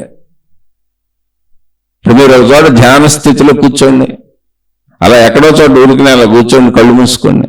ఇప్పుడు శరీర భావం తీసేయండి. మీరు కూర్చున్న చోట శరీర భావం తీసేసాం అనుకోండి, ఏముంది అక్కడ? ఖాళీ ఉంది. ఇప్పుడు మనో సంబంధిత ప్రాపంచిక విషయ భావాలన్నీ తీసేసాం అనుకోండి, ఏముంది అక్కడ? ఇప్పుడు అంటే చెట్టు, పుట్ట, చామ, గుట్ట, జంతువులు అన్ని తీసేసాం. ఇప్పుడు ఏముంది అక్కడ? ఖాళీ ఉంది. శరీర భావం తీసేసి ఎక్కడ కూర్చున్నామో అక్కడ శరీర భావం తీసేస్తే ఖాళీ ఉంది. అక్కడ మనోభావం తీసేస్తే మొత్తం అసలు ప్రపంచం అంతా ఖాళీ అయిపోయింది, సృష్టి అంతా ఖాళీ అయిపోయింది. సృష్టి ఉంది, చెట్టు ఉంది, పుట్టు ఉంది, పక్షి ఉంది, మనిషి ఉన్నాడు, జంతువు ఉంది, భార్య ఉంది, భర్త ఉంది, నావి నాది నా వాళ్ళు, ఇవంతా ఉంది, రోడ్లు ఉన్నాయి, ఇళ్ళు ఉన్నాయి అని చెప్పేదంతా మనసే, మనోభావాలు. కాసేపు మనోభావాలు మొత్తం తీసేసాం, కాసేపు శరీర భావం తీసేసాం. ఏమైంది? మొత్తం ఖాళీ ఉంది అక్కడ. ఇప్పుడు నేను కూర్చున్నప్పుడు ఏముంది? నేను కూర్చున్నాను, ఒక చోట కూర్చున్నాను, నా చుట్టూ ఏముంది? నా చుట్టూ ఏముంది? ఇప్పుడు మీరు ఎక్కడో చోట కూర్చోండి, ఊరుకునే ఒక కుర్చీలోనో, ఒక సోఫాలోనో, ఎక్కడో చోట కూర్చోండి. కూర్చున్నారు కదా, ఓకే. మీ చుట్టూ ఏమున్నది? ఖాళీ ఉంది. మీరు కింద కూర్చున్నారే, ఆ కూర్చున్న దానికి బేస్ కుర్చీనో, సోఫానో ఏదో ఒకటి ఉంది. మీరు ఎక్కడ కూర్చుంటే అక్కడ, నేల మీద కూర్చుంటే నేల. ఇప్పుడు ఇది కుర్చీ అనేది, సోఫా అనేది, నేల అని, మొత్తం ఈ విషయాలను గుర్తిస్తున్నది ఎక్కడుంది? మనసులో ఉంది. అంటే ప్రపంచాన్ని గుర్తిస్తున్నాను. నేను కుర్చీలో కూర్చున్నాను, నేను ఇంట్లో కూర్చున్నాను, ఇక్కడ కూర్చున్నాను. ఇప్పుడు కళ్ళు మూసుకోండి, నేను కళ్ళు మూసుకొని ఇలా కూర్చున్నాను, ఇక్కడ కూర్చున్నాను అనేది ఎక్కడుంది? మనసులో చెబుతుంది. ఓకే. ఇప్పుడు ఈ శరీరము నేనన్న భావాన్ని తీసేయండి. మీరు కూర్చున్న ప్లేస్లో ఈ శరీరము నేనన్న భావాన్ని తీసేయండి. ఇప్పుడు మీరు కుర్చీలో కూర్చున్నారు అనుకోండి, మీరు ఎక్కడ కూర్చుంటే అక్కడ ఈ శరీరము నేను అన్న భావం, ఇప్పుడు నేను ఇక్కడ కూర్చున్నాను అన్నది శరీర భావం కదా, ఈ శరీరము నేను అన్న భావాన్ని తీసేయండి. అంటే అక్కడి నుంచి శరీరాన్ని తీసేయండి. ఏముంది అక్కడ? ఇప్పుడు ఖాళీ. కానీ ఆ ఖాళీలో ఏముంది? మీరు సోఫాలో కూర్చున్నారు, కుర్చీలో కూర్చున్నారు, నేల మీద కూర్చున్నారు, అదైతే ఉందిగా. ఇల్లు ఉంది, మొత్తం మీరు కూర్చున్న చుట్టూ ఉన్నట్టు అన్నీ ఉన్నాయి, మీ శరీరం లేదంతే అక్కడ. ఓకే. ఇప్పుడు మనసులోకి వెళ్ళి మొత్తం మనసులో ఉన్న భావాలన్నీ తీసేయండి. అంటే నేను ఇది కుర్చీ అని, ఇది సోఫా అని, ఇది ఇల్లు అని, ఇది గోడ అని, వీళ్ళు నా వాళ్ళని, ఇది ప్రపంచం అని గుర్తిస్తున్నది ఎవరు? చెబుతున్నది ఎవరు? మనస్సు. కాబట్టి మనసులో ఉన్న భావాలన్నీ తీసేయండి. ఇప్పుడు ఏముంది అక్కడ? మొత్తం ఖాళీ అయిపోయింది. శరీరం తీసేస్తే, శరీర భావాలు తీసేస్తే శరీరం ఖాళీ అయిపోయింది, ఒట్టు కుర్చీ ఉంది అక్కడ. ఇప్పుడు మనోభావాలు తీస్తే కుర్చీ కూడా లేదు, ఇల్లు కూడా లేదు, మొత్తం ఖాళీ అయిపోయింది. మొత్తం ఖాళీ అయిపోయిందిగా. ఓకే. ఇప్పుడు మీరు ఉన్నారా లేరా? జాగ్రత్తగా గమనించుకోండి. ఇప్పుడు మీరు ఉన్నారా లేరా? అంటే శరీరముగా నేను లేను, ఎందుకంటే శరీర భావం తీసేసాక నేను లేను, ఖాళీ. ఓకే. మనసుగా నేను లేను, మనసును తీసేసాక ఖాళీ. మరి ఇప్పుడు నేనున్నానా లేనా? కన్ఫ్యూజన్ అక్కర్లా. ఖాళీ అని చెబుతుంది ఎవరు? ఉన్నాను. ఎలా ఉన్నాను? ఖాళీగా ఉన్నాను. శరీరముగా లేను, మనస్సుగా లేను, అక్కడ ఉన్నదంతా ఖాళీ. ఖాళీగా ఉన్నాను, ఖాళీగా ఉన్నాను నేను. ఓకే. ఇప్పుడు ఈ ఖాళీ ఎంత ఉన్నది? ఈ ఖాళీ అనేది ఎంత ఉన్నది? ఉన్నదంతా ఖాళీనే. ఎంత ఉందో అంత ఉందని చెప్పడానికి లేదు, ఉన్నదంతా ఖాళీనే. దానికే ఆకాశము అని పేరు పెట్టారు మహాత్ములు. ఆ స్థితికి పెట్టిన పేరు ఆకాశము. ఆ స్థితిని మీరు బయట మామూలుగా శరీరంతో బయట చూస్తుంటే దాన్ని ఆకాశము అన్నారు. మీరు ఇప్పుడు ఇలా సాధనలో శరీర భావాలను తీసేసి మనోభావాలను తీసేసి మీరు సాధనలో చూస్తుంటే దాన్ని చిదాకాశము అన్నారు. అంటే చైతన్యముతో కూడిన ఆకాశము. ఎందుకని అక్కడ చైతన్యం ఉన్నది. చైతన్యం అంటే ఏంటి? ఉన్నానన్న భావన ఉన్నది. ఖాళీగా ఉన్నాను. ఇప్పుడు ఉన్నాను. నేను ఎలా ఉన్నాను? ఇందాక శరీరములా ఉన్నాను కానీ శరీర భావం తీశాను. మనస్సులా ఉన్నాను, మనోభావాలన్నీ తీశాను. కాబట్టి మొత్తం సృష్టి ఖాళీ అయిపోయింది. శరీరం ప్లేస్ ఖాళీ అయిపోయింది, శరీరం లేదు, అక్కడ తీశాను. మనోభావాలు తీసేసినప్పుడు కుర్చీలు, ఇళ్ళు, మొత్తం సృష్టి అంతా ఖాళీ అయిపోయింది. కానీ ఏముంది? ఇప్పుడు అక్కడ ఉన్నదని ఒకటి తెలుస్తుంది. ఏంటది? ఖాళీ. ఖాళీ ఉన్నదని చెబుతున్నదే చైతన్యము. అందుకని దాన్ని చిదాకాశము అన్నారు. చైతన్యముతో కూడిన ఆకాశము. మనం శరీరంతో ఉన్నప్పుడు బయట చూస్తున్న ఆకాశం మనకేం చెప్పట్లేదు, దాని ఎరుకు కూడా మనకు లేదు. అది ఖాళీ అనుకొని మామూలుగా తిరిగేస్తున్నాం మనం. కానీ ఇప్పుడు మనం సాధనలో చూసినటువంటి ఖాళీ ఏది ఉన్నదో అది చిదాకాశము. అక్కడ చైతన్యం తెలుస్తుంది. నేను శరీరాన్ని తీసేశాను, నేను మనస్సును తీసేశాను, ఇప్పుడు నేను ఖాళీగా ఉన్నాను అని. ఈ ఖాళీ ఎంత ఉన్నది? ఉన్నదంతా ఖాళీనే ఉన్నది. ఇప్పుడు నువ్వు లోపల చూసిన, అంటే నీ లోపల సాధనతో వెళ్ళి శరీరాన్ని తీసేసి మనస్సును తీసేసి ఖాళీగా కూర్చొని ఖాళీ ఉన్నది అని చెబుతున్నటువంటి చైతన్యం ఏదున్నదో, చిదాకాశము అని ఏదున్నది, అంటే మహాత్ములు పెట్టిన పేరే వాడుతున్నాను. అంటే ఉన్నానని తెలుస్తుందిగా. ఖాళీగా ఉన్నాను, ఖాళీ అయ్యి ఉన్నాను. ఖాళీ ఎంత ఉన్నది? అనంతముగా ఉన్నది. ఉన్నదంతా అదే. ఖాళీ ఎంత ఉన్నదంటే ఉన్నదంతా అదే, అది మొత్తం అదే. ఖాళీ ఎలా ఉన్నది? ఖాళీగానే ఉంది. దానికి రంగు, రుచి, వాసన, శబ్దం ఏమి లేవు. ఖాళీ ఎలా ఉన్నది అంటే ఖాళీగానే ఉంది. అందుకే నిరాకారము. మరి ఖాళీ ఎక్కడైనా ఎంత ఉన్నదని పరిమితి ఉన్నదా అంటే లేదు. సర్వవ్యాపకము. అందుకే అఖండము. అఖండము, అనంతము. అంటే ఖాళీ ఎంత ఉందంటే ఉన్నదంతా అదే. ఎంత ఉందో నేను చెప్పలేను. నేను మొత్తం ఖాళీనే, అది నేనే. ఎందుకని నా శరీర భావాలు, నా మనోభావాలు తీస్తే మిగిలింది నేనేగా అక్కడ. అదే ప్రాణశక్తి స్థితి. కానీ అక్కడికి వెళ్ళినప్పుడు ఉన్నదంతా అదే, మిగిలింది ఏం కనబట్టలేదు అన్నప్పుడు దాన్నే ఆత్మశక్తి అన్నారు. ఉన్నది మొత్తం అదే. అది ఎలా ఉంది? ఖాళీగానే ఉంది. ఉన్నానని తెలుస్తుంది. అంటే అక్కడ ఉనికి ఉంది, చైతన్యం ఉంది, ఎగ్జిస్టెన్స్ ఉంది. ఎందుకని ఉన్నట్టు తెలుస్తుందిగా. ఖాళీగా ఉన్నట్టు తెలుస్తుందిగా. ఆ ఖాళీగా ఉన్నట్టు తెలుస్తున్న స్థితిని కొంతకాలం అనుభూతి చెందు అని చెప్పారు. అందులో స్థిరపడి బాగా అనుభవం. ఎంత అనుభవం అంటే నొప్పి పట్టుకుంటే కాలుతుంది అన్న అనుభవం ఎంతో. నాకు భార్య ఉన్నది, భర్త ఉన్నాడని రోజు వాళ్ళతో గడుపుతూ శారీరక కోరికలు తీర్చుకుంటూ ఉంటే నిజంగా నా భార్య, భర్త అనేటువంటి భావన ఎంత బలపడిందో అంత బలంగా, నా కూతురు, నా కొడుకు, నా వస్తువులు, నా విషయాలు అని ఎంత బలపడి ఉన్నాయో అంత బలంగా అది ఆ ఖాళీ నీకు బలపడే వరకు, అవగాహన అయ్యే వరకు, అర్థమయ్యే వరకు, అనుభవం అయ్యే వరకు సాధన చేస్తూ ఉండు అని చెప్పారు. ఖాళీ నువ్వే. ఆ ఖాళీని మనసుకు పట్టించాలి. ఇప్పుడు ఆ ఖాళీ మనసు అంటే ఖాళీ మనసు, అనంత మనస్సు ఖాళీతో నిండిపోవాలి. అది బాగా బలంగా నా భార్య, నా భర్త, నా పిల్లలు, నా దేవుడు, నా మతము, నా గురువు, నా ప్రపంచము, నా ఇల్లు, నా డబ్బులు అని ఎలా పట్టేసుకున్నావో, తీవ్రమైనటువంటి వ్యసనపరుడికి వ్యసనం మీద ఎంత తీవ్ర ధ్యాస ఉంటుందో అంత తీవ్రమైనటువంటి భావన మనసులో స్థిరపడిపోయే వరకు, ఆ ఖాళీ స్థిరపడిపోయే వరకు, ఆ చిదాకాశములో ఉన్న చిదాకాశ స్థితి అనుభవం అయిపోయే వరకు, అదే నేనని అనిపించే వరకు. ఎందుకని నువ్వేగా నీ మనసును తీసేసావు, నీ శరీరాన్ని తీసావు, మిగిలింది నువ్వేగా. అదే నా ప్రాణశక్తిని అనిపించే వరకు నువ్వు సాధన చేసుకుంటూ ఉంటామే. ఏం చేయాలని అడగొద్దు. ఇంకా అది నీకు అనిపించకపోతే నువ్వు మనోస్థితిలో, శరీర స్థితిలో తిరుగుతూ ఉంటావు. అయితే ఇది అనిపించడం అంత తేలిక అంటే అది ఎవరి ప్రయత్నం వల్ల స్థితులు దాటి రావాలిగా. నాకైతే 35 ఏళ్ల నుంచి కుదరలేదు, ట్రై చేసుకుంటున్నాను. మీకే కుదరలేదు కదా, మాకు కుదరదు అనబాకండి. ఈ ప్రశ్న పంపినైనా నాకు రాసి చెప్పారు కూడా, మీరు ఎలా వెళ్ళాలో దారి చెప్పండి చాలు, నేను మీకంటే ముందు వెళ్ళిపోతాను అక్కడ, కానీ నాకు ఆయన చెప్పారు కూడా, ఆయనే రాశారు. వెళ్తే చాలా సంతోషం. ఆ స్థితికి నేను మీకంటే ముందు వెళ్ళిపోతాను, నేను గోచి పెట్టుకోవడానికి సిద్ధమైపోయాను, రెడీగా ఉన్నాను, నేను మీకంటే ముందు గోచి పెట్టుకొని మీకంటే ముందు ఆ స్థితికి వెళ్ళిపోతాను అన్నారు. నిజంగా చాలా సంతోషం. మీరందరూ ఆ స్థితికి వెళ్ళడం ఎంతో సంతోషం. అందుకే మహాత్ములు దీన్ని అందించారు. అయితే ఖచ్చితంగా ఆయన నాకంటే ముందు వెళ్ళొచ్చు, నేనైతే అంత ముందు వెళ్ళలేను.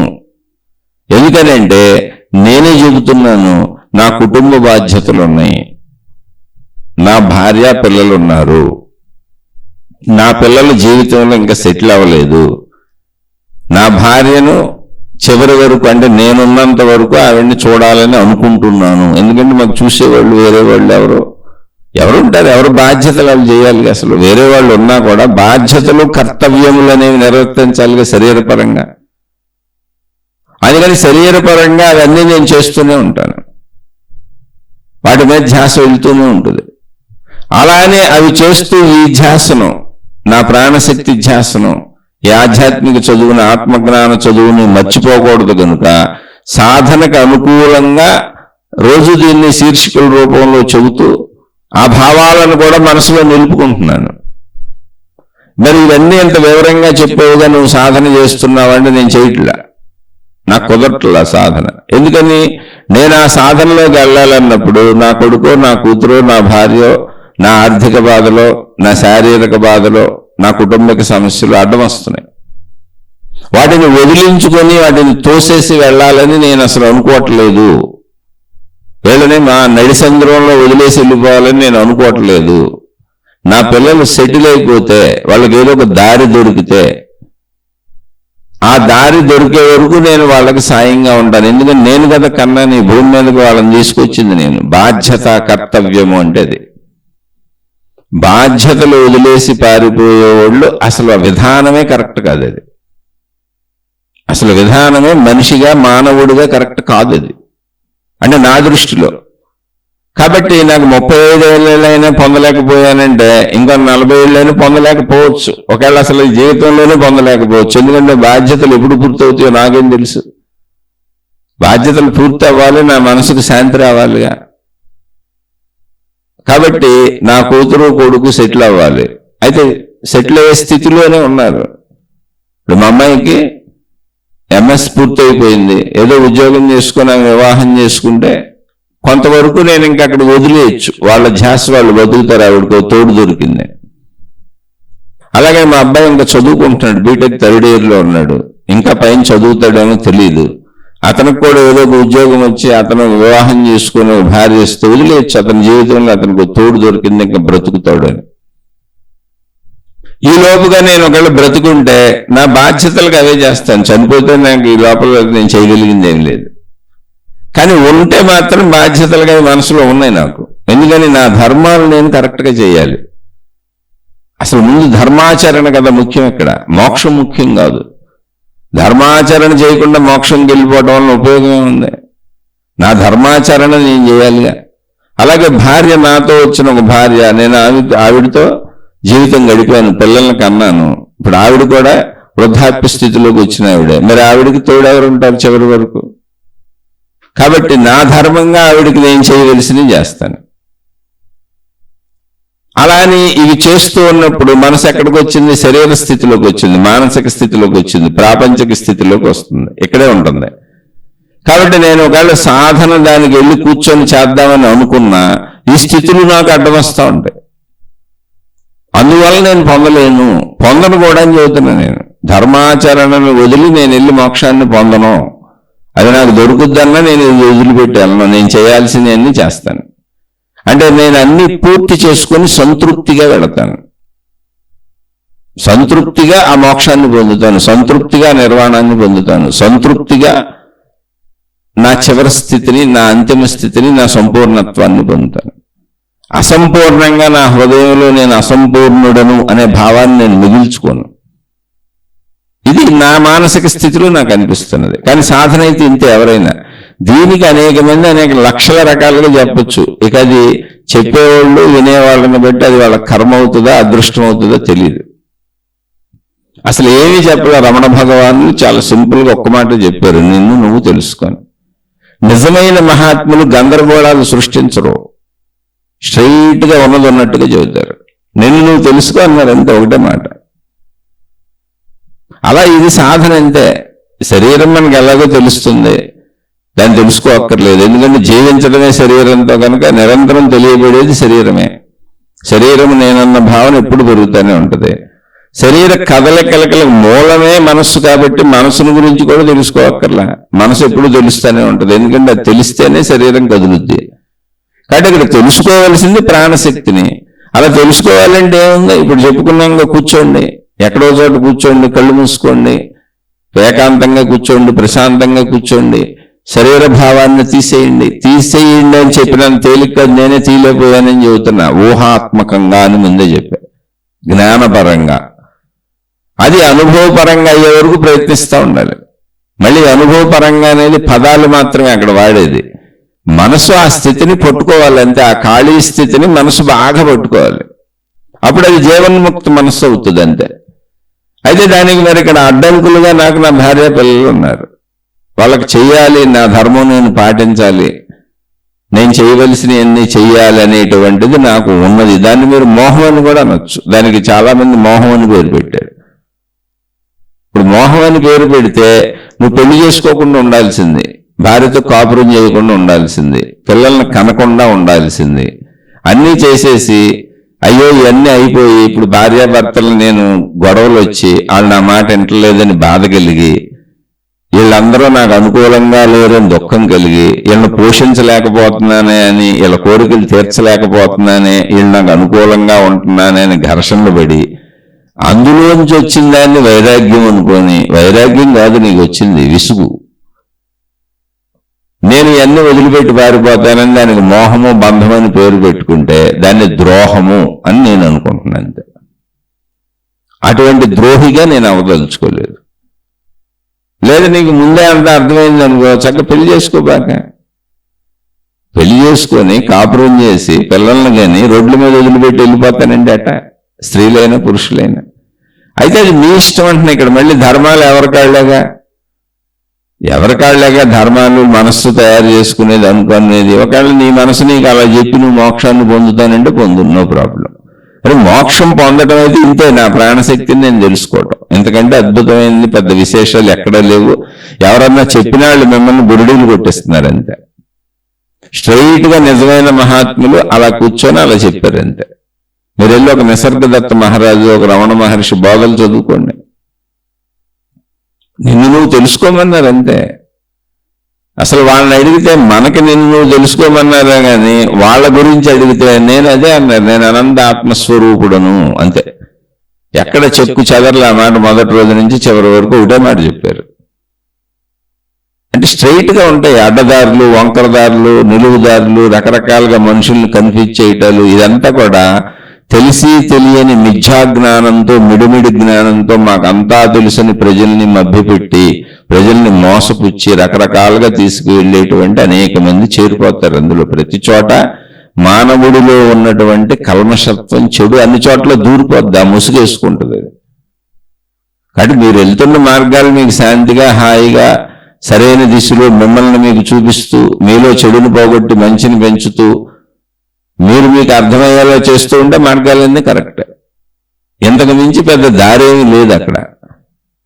అయితే నేను ఎందుకు 35 ఏళ్ళ నుంచి పొందలేకపోయాను అంటే, ఖచ్చితంగా నా బాధ్యతలు అయ్యే వరకు పొందనని కూడా చెబుతున్నాను. నేను నా బాధ్యతల మీదే ధ్యాస ఎక్కువ పెట్టుకుంటున్నాను. నా పిల్లలకి ఏం చేయాలి, వాళ్ళు ఎలా సెటిల్ అవుతారు, నా భార్యను ఎలా చూసుకోవాలి, అలాగే నా సొంత శరీరం, నా సొంత ఆరోగ్యం. మళ్ళీ వీటికి తోడు నా భార్య తల్లిగారు, మా అత్తగారు మా ఇంట్లోనే ఉంటున్నారు. ఆవిడికి 75 సంవత్సరాలు పైబడి వయస్సు. ఆవిడికి కొంచెం అన్ని శక్తులు తగ్గినాయి, వెనుకడి శక్తి తగ్గింది, చూపు తగ్గింది. ఆవిడికి అన్నీ ఆవిడ దగ్గరికి తీసుకెళ్లి సపర్యలు చేయాలి. అదేదో నా భార్య వాళ్ళ అమ్మాయి కనుక కూతురు చేసుకుంటుంది. ఆమె లేదా మనుషుల్ని వదిలిపెట్టేసి, వృద్ధుల్ని వదిలిపెట్టేసి ఇంట్లో కుటుంబ సభ్యులను వదిలిపెట్టేసి అనాథలుగా రోడ్ల మీద పడేస్తే, అందుకే అనాథాశ్రమాలు వచ్చినాయి, వృద్ధాశ్రమాలు వచ్చినాయి. ఎవరు చూడాలి? ఎవరో చూడాలి. నీ బాధ్యతలు ఎవరో చూడటం ఏంటి? అసలు నువ్వు కదా చూడాలి. అప్పుడు మృగానికి మనకి తేడా ఏంటి? మృగానికి మనకి తేడా ఏంటి అన్నప్పుడు, మృగం మోక్షాన్ని ఎలా పొందుద్ది? నువ్వు మోక్షాన్ని పొందుతున్నానని నువ్వు చెప్పేదంతా అసత్యమే, మోసపూరితమైనటువంటి మాటలు చెబుతున్నావు. నీ ధర్మాలు ముందు నిర్వర్తించు, కరెక్ట్గా నిర్వర్తించు. ఓ మృగంలా బ్రతక్కో, ప్రజలను మోసం చేయకు, మోసపూరిత మాటలు చెప్పకో, మోహము ఈ రకరకాల పేర్లు పెట్టుకో. మోహం ఏంటి? కావాలనే కదా వెళ్ళాము. మోహం పెట్టింది ఎవరు? స్త్రీ పురుష ఆకర్షణ పెట్టింది ఎవరు? సృష్టి. వీళ్ళిద్దరూ కలిస్తే పిల్లలు పుట్టాలి అనేటువంటి ఆ బంధాలు బాంధవ్యాలు ఏర్పరిచింది ఎవరు? సృష్టి. బిడ్డ పుట్టగానే తల్లి రక్తం పాలగా మారిపోతుంది. ఎంత అద్భుతం చేసింది సృష్టిది. బిడ్డ పుడితేనే జరుగుతుంది అది. బిడ్డ పుట్టక ముందు జరగదు, మళ్ళీ బిడ్డ పుట్టేసిన కొంతకాలం తర్వాత ఆగిపోద్ది. తల్లి రక్తం పాలగా మారి బిడ్డను బతికిస్తుంది. ఇదంతా సృష్టి చేసిన అద్భుతమైన ఏర్పాటు. సృష్టిని తప్పు అంటావా? సృష్టిని మోహం అంటావా? సృష్టి ఏర్పరిచి నిన్ను మోహబంధాల్లో ఇరికించాలని సృష్టి ట్రై చేసిందా? ఏమీ చేయలే. సృష్టి ఇలా ఉంటుంది. శరీరపరంగా చక్కగా ఆనందంగా హాయిగా మంచిగా జీవించు. నీ బాధ్యతలు కర్తవ్యాలు తీర్చుకుంటూ ప్రాణశక్తి ఎరుకను తెలుసుకునే ప్రయత్నం చేయి. చక్కగా నీ బాధ్యతలన్నీ తీర్చుకున్నాక ఆ మోక్ష స్థితిని పొందేసి, అంటే అదొక విధానం, పద్ధతి. స్టెప్ బై స్టెప్ వెళ్తాం. అసంపూర్ణంగా మోక్షానికి వెళ్ళి నేను నా బాధ్యతలు తీర్చలేదు, నా కొడుకును వదిలేశాను, నా కూతురుని వదిలేశాను, నా భార్యను వదిలేశాను అనే భావన అసలు నాలో అదొక నేర భావనగా ఉంది, నాకు దోష భావనగా ఉంది. అది వదిలేసి కూడా హాయిగా తిరుగుతూ ప్రజల్ని మెప్పించేసి, కుటుంబాలను వదిలేసి, బాధ్యతలను వదిలేసి, ప్రజల్లో తిరిగేసి మేము గొప్పళ్ళు అయిపోయామని ఎలా చెప్పుకుంటున్నారు మరి నాకు తెలియదు. అలా చెప్పుకునే చాలా మంది ఉన్నారు. కుటుంబాలను వదిలేసి వచ్చేయండి అని చెబుతూ ఉంటారు. చాలా మంది కుటుంబాలను తల్లిదండ్రులను వదిలేసి వెళ్ళిపోతుంటారు. పాపం వీళ్ళు చెప్పిన మాటలు మీ బోల్డ్ మంది మీద కోర్టులో కేసులు ఉన్నాయి.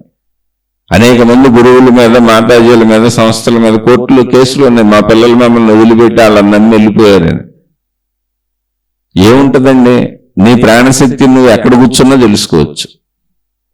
నీ ధర్మాలు నిర్వర్తించొద్దు. ఇప్పుడు అలా వృద్ధుల్ని వదిలేసి నా గొడవ నేను వెళ్ళిపోతేనే కదా అనాథాశ్రమాలు, వృద్ధాశ్రమాలు వస్తున్నాయి. అలా ధర్మాలు వదిలేస్తే అలా? అసలు ముందు ధర్మం చేయమని కదా చెప్పేది. ధర్మో రక్షతి రక్షిత. ముందు ధర్మాచరణ, తర్వాత మోక్షం. భగవంతుడు కూడా అలాగే జీవించాడు. ఇక్కడికి వచ్చాడు శ్రీరామచంద్రుడు ముందు ధర్మాచరణ నేర్పడానికి వచ్చాడు. శ్రీరామచంద్రుడు ఎవరంటే విష్ణుమూర్తి అవతారం అని చెబుతారు. సాక్షాత్తు అనంత ఆత్మస్వరూపం, విశ్వశక్తి, సృష్టి శక్తి. ఎందుకు శ్రీరామచంద్రుడిగా రూపం ధరించడం? మానవులు ఎలా జీవించాలో ధర్మాచరణ చేసి చూపించారు. రామాయణం అదే చెబుతుంది. రామాయణము అంటే రాముడు నడిచిన మార్గము, అంటే మనుషులు అలా నడవాలని చెబుతుంది. సాక్షాత్తు ఆత్మస్వరూపుడు, నేను ఆత్మనే అని భగవద్గీత చెప్పినటువంటి కృష్ణ భగవానుడు ఎందుకు వచ్చాడు? ఆయన రూపం ధరించి. ఆయనే చెప్పారు భగవద్గీతలో, నేను అనంత ఆత్మస్వరూపుడును అని. మొత్తం ఆత్మస్వరూప తత్వాన్ని విశదీకరిస్తూ ఒక సామాన్య మనిషి ఆత్మస్వరూపుడుగా ఎలా సాధన చేసుకు వెళ్ళొచ్చో చెప్పారు. అయినా ఆయన మరి శరీరంతో ఎందుకు వచ్చి ఎంతకాలం జీవించి చూపించారు? ఒక మనిషిగా ఎవరి బాధ్యతలు ఏం చేయాలి, ధర్మాలు ఏం చేయాలి చెప్పారు. ఇవి కదా మనకు అందించబడినాయి. ధర్మాచరణ వదిలేసి నేను అన్ని బాగానే చేస్తున్నాను అనే దాంట్లో అర్థం ఉందా? ఎవరిని మోసం చేస్తావు, ఎవరిని మెప్పిస్తావు? ప్రజల ముందు నటించటం కాదు మోక్షం అంటే. నీ పట్ల నీకు సంపూర్ణమైనటువంటి అవగాహన అంతరంగంలో ఉండటం అంతే. ప్రజలు నమ్మితే ఏంటి, నమ్మకపోతే ఏంటి, వాళ్ళందరూ నేను మోక్ష పురుషుణ్ణి అనుకుంటే ఏంటి, అనుకోపోతే ఏంటి. నేను నా ధర్మాలన్నీ కరెక్ట్గా పాటించాను, నేను నా ప్రాణశక్తి ఎరుకని తెలుసుకునే ప్రయత్నం చేశాను, నన్ను నేను నిందించుకోకుండా ఉంటే చాలు. నాకు నేనే సర్టిఫికేట్ ఇచ్చుకోవాలి ఇక్కడ, ప్రజల్ని మెప్పించడానికి కాదు. ఎందుకంటే ఉన్నది ఒకే శక్తి, ఏకశక్తిది. మోక్షం దాకా వెళ్ళినప్పుడు, ప్రాణశక్తి దాకా వెళ్ళినప్పుడు అనేక భిన్నత్వాలు లేవు అక్కడ. సృష్టిపరంగా భిన్నత్వంగా అనిపిస్తున్నది. అందుకని ధర్మంగా సాగుదాం, మంచిగా సాగుదాం. అందుకే మంచిగా సాగే ప్రతి వాళ్ళు మోక్షానికి వెళ్తారు అని ఖచ్చితంగా నేను ప్రతి శీర్షికలో ఇంచుమించు మీకు చెబుతూ ఉంటాను, ముందు మంచిగా జీవించండి, ధర్మంగా జీవించండి, మీ బాధ్యతల కర్తవ్యాలు సరిగ్గా చేయండి అని. ఎందుకనంటే మంచి నుంచి మోక్షానికి దారి ఉందంతే, ఆటోమేటిక్గా అది అక్కడికి వెళ్ళిపోద్ది. అలా వెళ్ళిపోవటానికే మానవ శరీర నిర్మాణం ఎలా ఉంది, మానవ ప్రకృతి ఎలా ఉంది, మానవ ప్రవృత్తి ఎలా ఉంది, మానవ లోకం ఎలా ఉంది, మానవ సృష్టి ఎలా జరిగింది. ఒక మానవుడికే తన శరీరంతో తన మనస్సుతో ధర్మంగా నడుస్తూ తన ప్రాణశక్తి ఎరుకను తెలుసుకునే ఛాన్స్ ఉంది. ఆ ఛాన్స్ సృష్టించింది, మళ్ళీ ఆసక్తి ఇచ్చిందే. మిగిలిన జీవరాశులకు ఇవ్వలేదు, మానవులకు ఇవ్వబడింది. ఇచ్చిందని ధర్మంగా పొందుదాం. ఆలోచించి చూడండి, అర్థమైతే మీ జీవితంలో ఆచరించుకోండి. ఒకవేళ అర్థం కాలేదు, ఇతను సరిగా చెప్పలేదు అని మీరు అనుకుంటే మీకు నచ్చిన మార్గాల్లో మీరు హాయిగా సాగిపోండి. నేను సామాన్య మానవుణ్ణి, ఇంకా నేను చెబుతూనే ఉన్నాను, నాకు బాధ్యతలు ఉన్నాయి, నా కుటుంబ సభ్యులు ఉన్నారు, ఆ కుటుంబ సభ్యులకి నేను చేయవలసినవి చెయ్యాలి, నాకు అన్ని రకాల బాధలు ఉన్నాయి, ఆర్థిక బాధలు ఉన్నాయి, సామాజిక బాధలు ఉన్నాయి, కుటుంబక బాధలు ఉన్నాయి, శారీరక మానసిక బాధలు ఉన్నాయి. ఒక మనిషికి ఎన్ని రకాల బాధలు ఉంటాయో అన్నీ ఉన్నాయి. వీటన్నింటిలోంచి నా ప్రయాణం ధర్మంగా మంచిగా మాత్రమే చేస్తాను. ఎట్టి పరిస్థితుల్లోనూ అధర్మానికి వెళ్ళను, చెడుకు వెళ్ళను. మంచిగా ధర్మంగా అలా ప్రయాణిస్తూ నా బాధ్యతలు నిర్వర్తించుకుంటూ బాధ్యతలన్నీ సక్రమంగా చేశానన్న సంతృప్తిని నాకు నేను చెప్పుకొని నా హృదయము నా మనసు ఆ సంతృప్తి పడినప్పుడు ఆటోమేటిక్గా నేను మోక్షంలో పడిపోతాను. ఎందుకంటే ఈ మోక్షాన్ని వదలను. రోజు ఇలా శీర్షికలుగా ఆ మోక్ష భావాన్ని, ఆ మోక్ష తత్వాన్ని, నా ప్రాణశక్తి తత్వాన్ని, నా అనంతత్వాన్ని ఈ శీర్షికల రూపంలో నిరంతరం గుర్తు చేసుకుంటూ మీతో సంభాషిస్తూ ఇలా సాగుతూనే ఉంటాను. కానీ నేను ఇప్పుడు ఎందుకు అందులో దాన్ని మొత్తం పొందలేను, పొందలేకపోయాను, పొందటం లేదని చెబుతున్నానంటే నా బాధ్యతలు ఉన్నాయి, నా కుటుంబిక ధర్మాలు ఉన్నాయి, శరీరపరమైన నా ధర్మాలు ఉన్నాయి, మనోపరమైన నా ధర్మాలు ఉన్నాయి. నేను సుఖభోగాలను నా భార్య పిల్లలతో అనుభవించాను కాబట్టి నా బాధ్యతలు నిర్వర్తించుకొని వెళ్తాను. ఇది వ్యవస్థ విధానం కూడా మహాత్ములు ఎలాగే చెప్పారు. బ్రహ్మచర్యాశ్రమము, గృహస్థాశ్రమము, వానప్రస్థాశ్రమము, సన్యాసాశ్రమము. బ్రహ్మచర్యాశ్రమం అంటే తల్లిదండ్రుల పెంపకంలో, గృహస్థాశ్రమం అంటే వివాహం చేసుకున్న తర్వాత మనం పిల్లల్ని కానీ ఆ పిల్లల్ని పెంచటం, మన బాధ్యతలు నిర్వర్తించటం. వానప్రస్థాశ్రమం అంటే పిల్లలకు వివాహములు చేసి వాళ్ళు సెటిల్ అయిపోయిన తర్వాత భార్య భర్త మాత్రమే వాళ్ళ బాధ్యత కంటే, నాకు భార్య ఉంది కాబట్టి నా బాధ్యత, ఎందుకని ఆవిడతో నేను సుఖభోగములను అనుభవించాను కనుక, జీవితమును గడిపాను కనుక. అలాగే నా భార్యకు నేను బాధ్యత.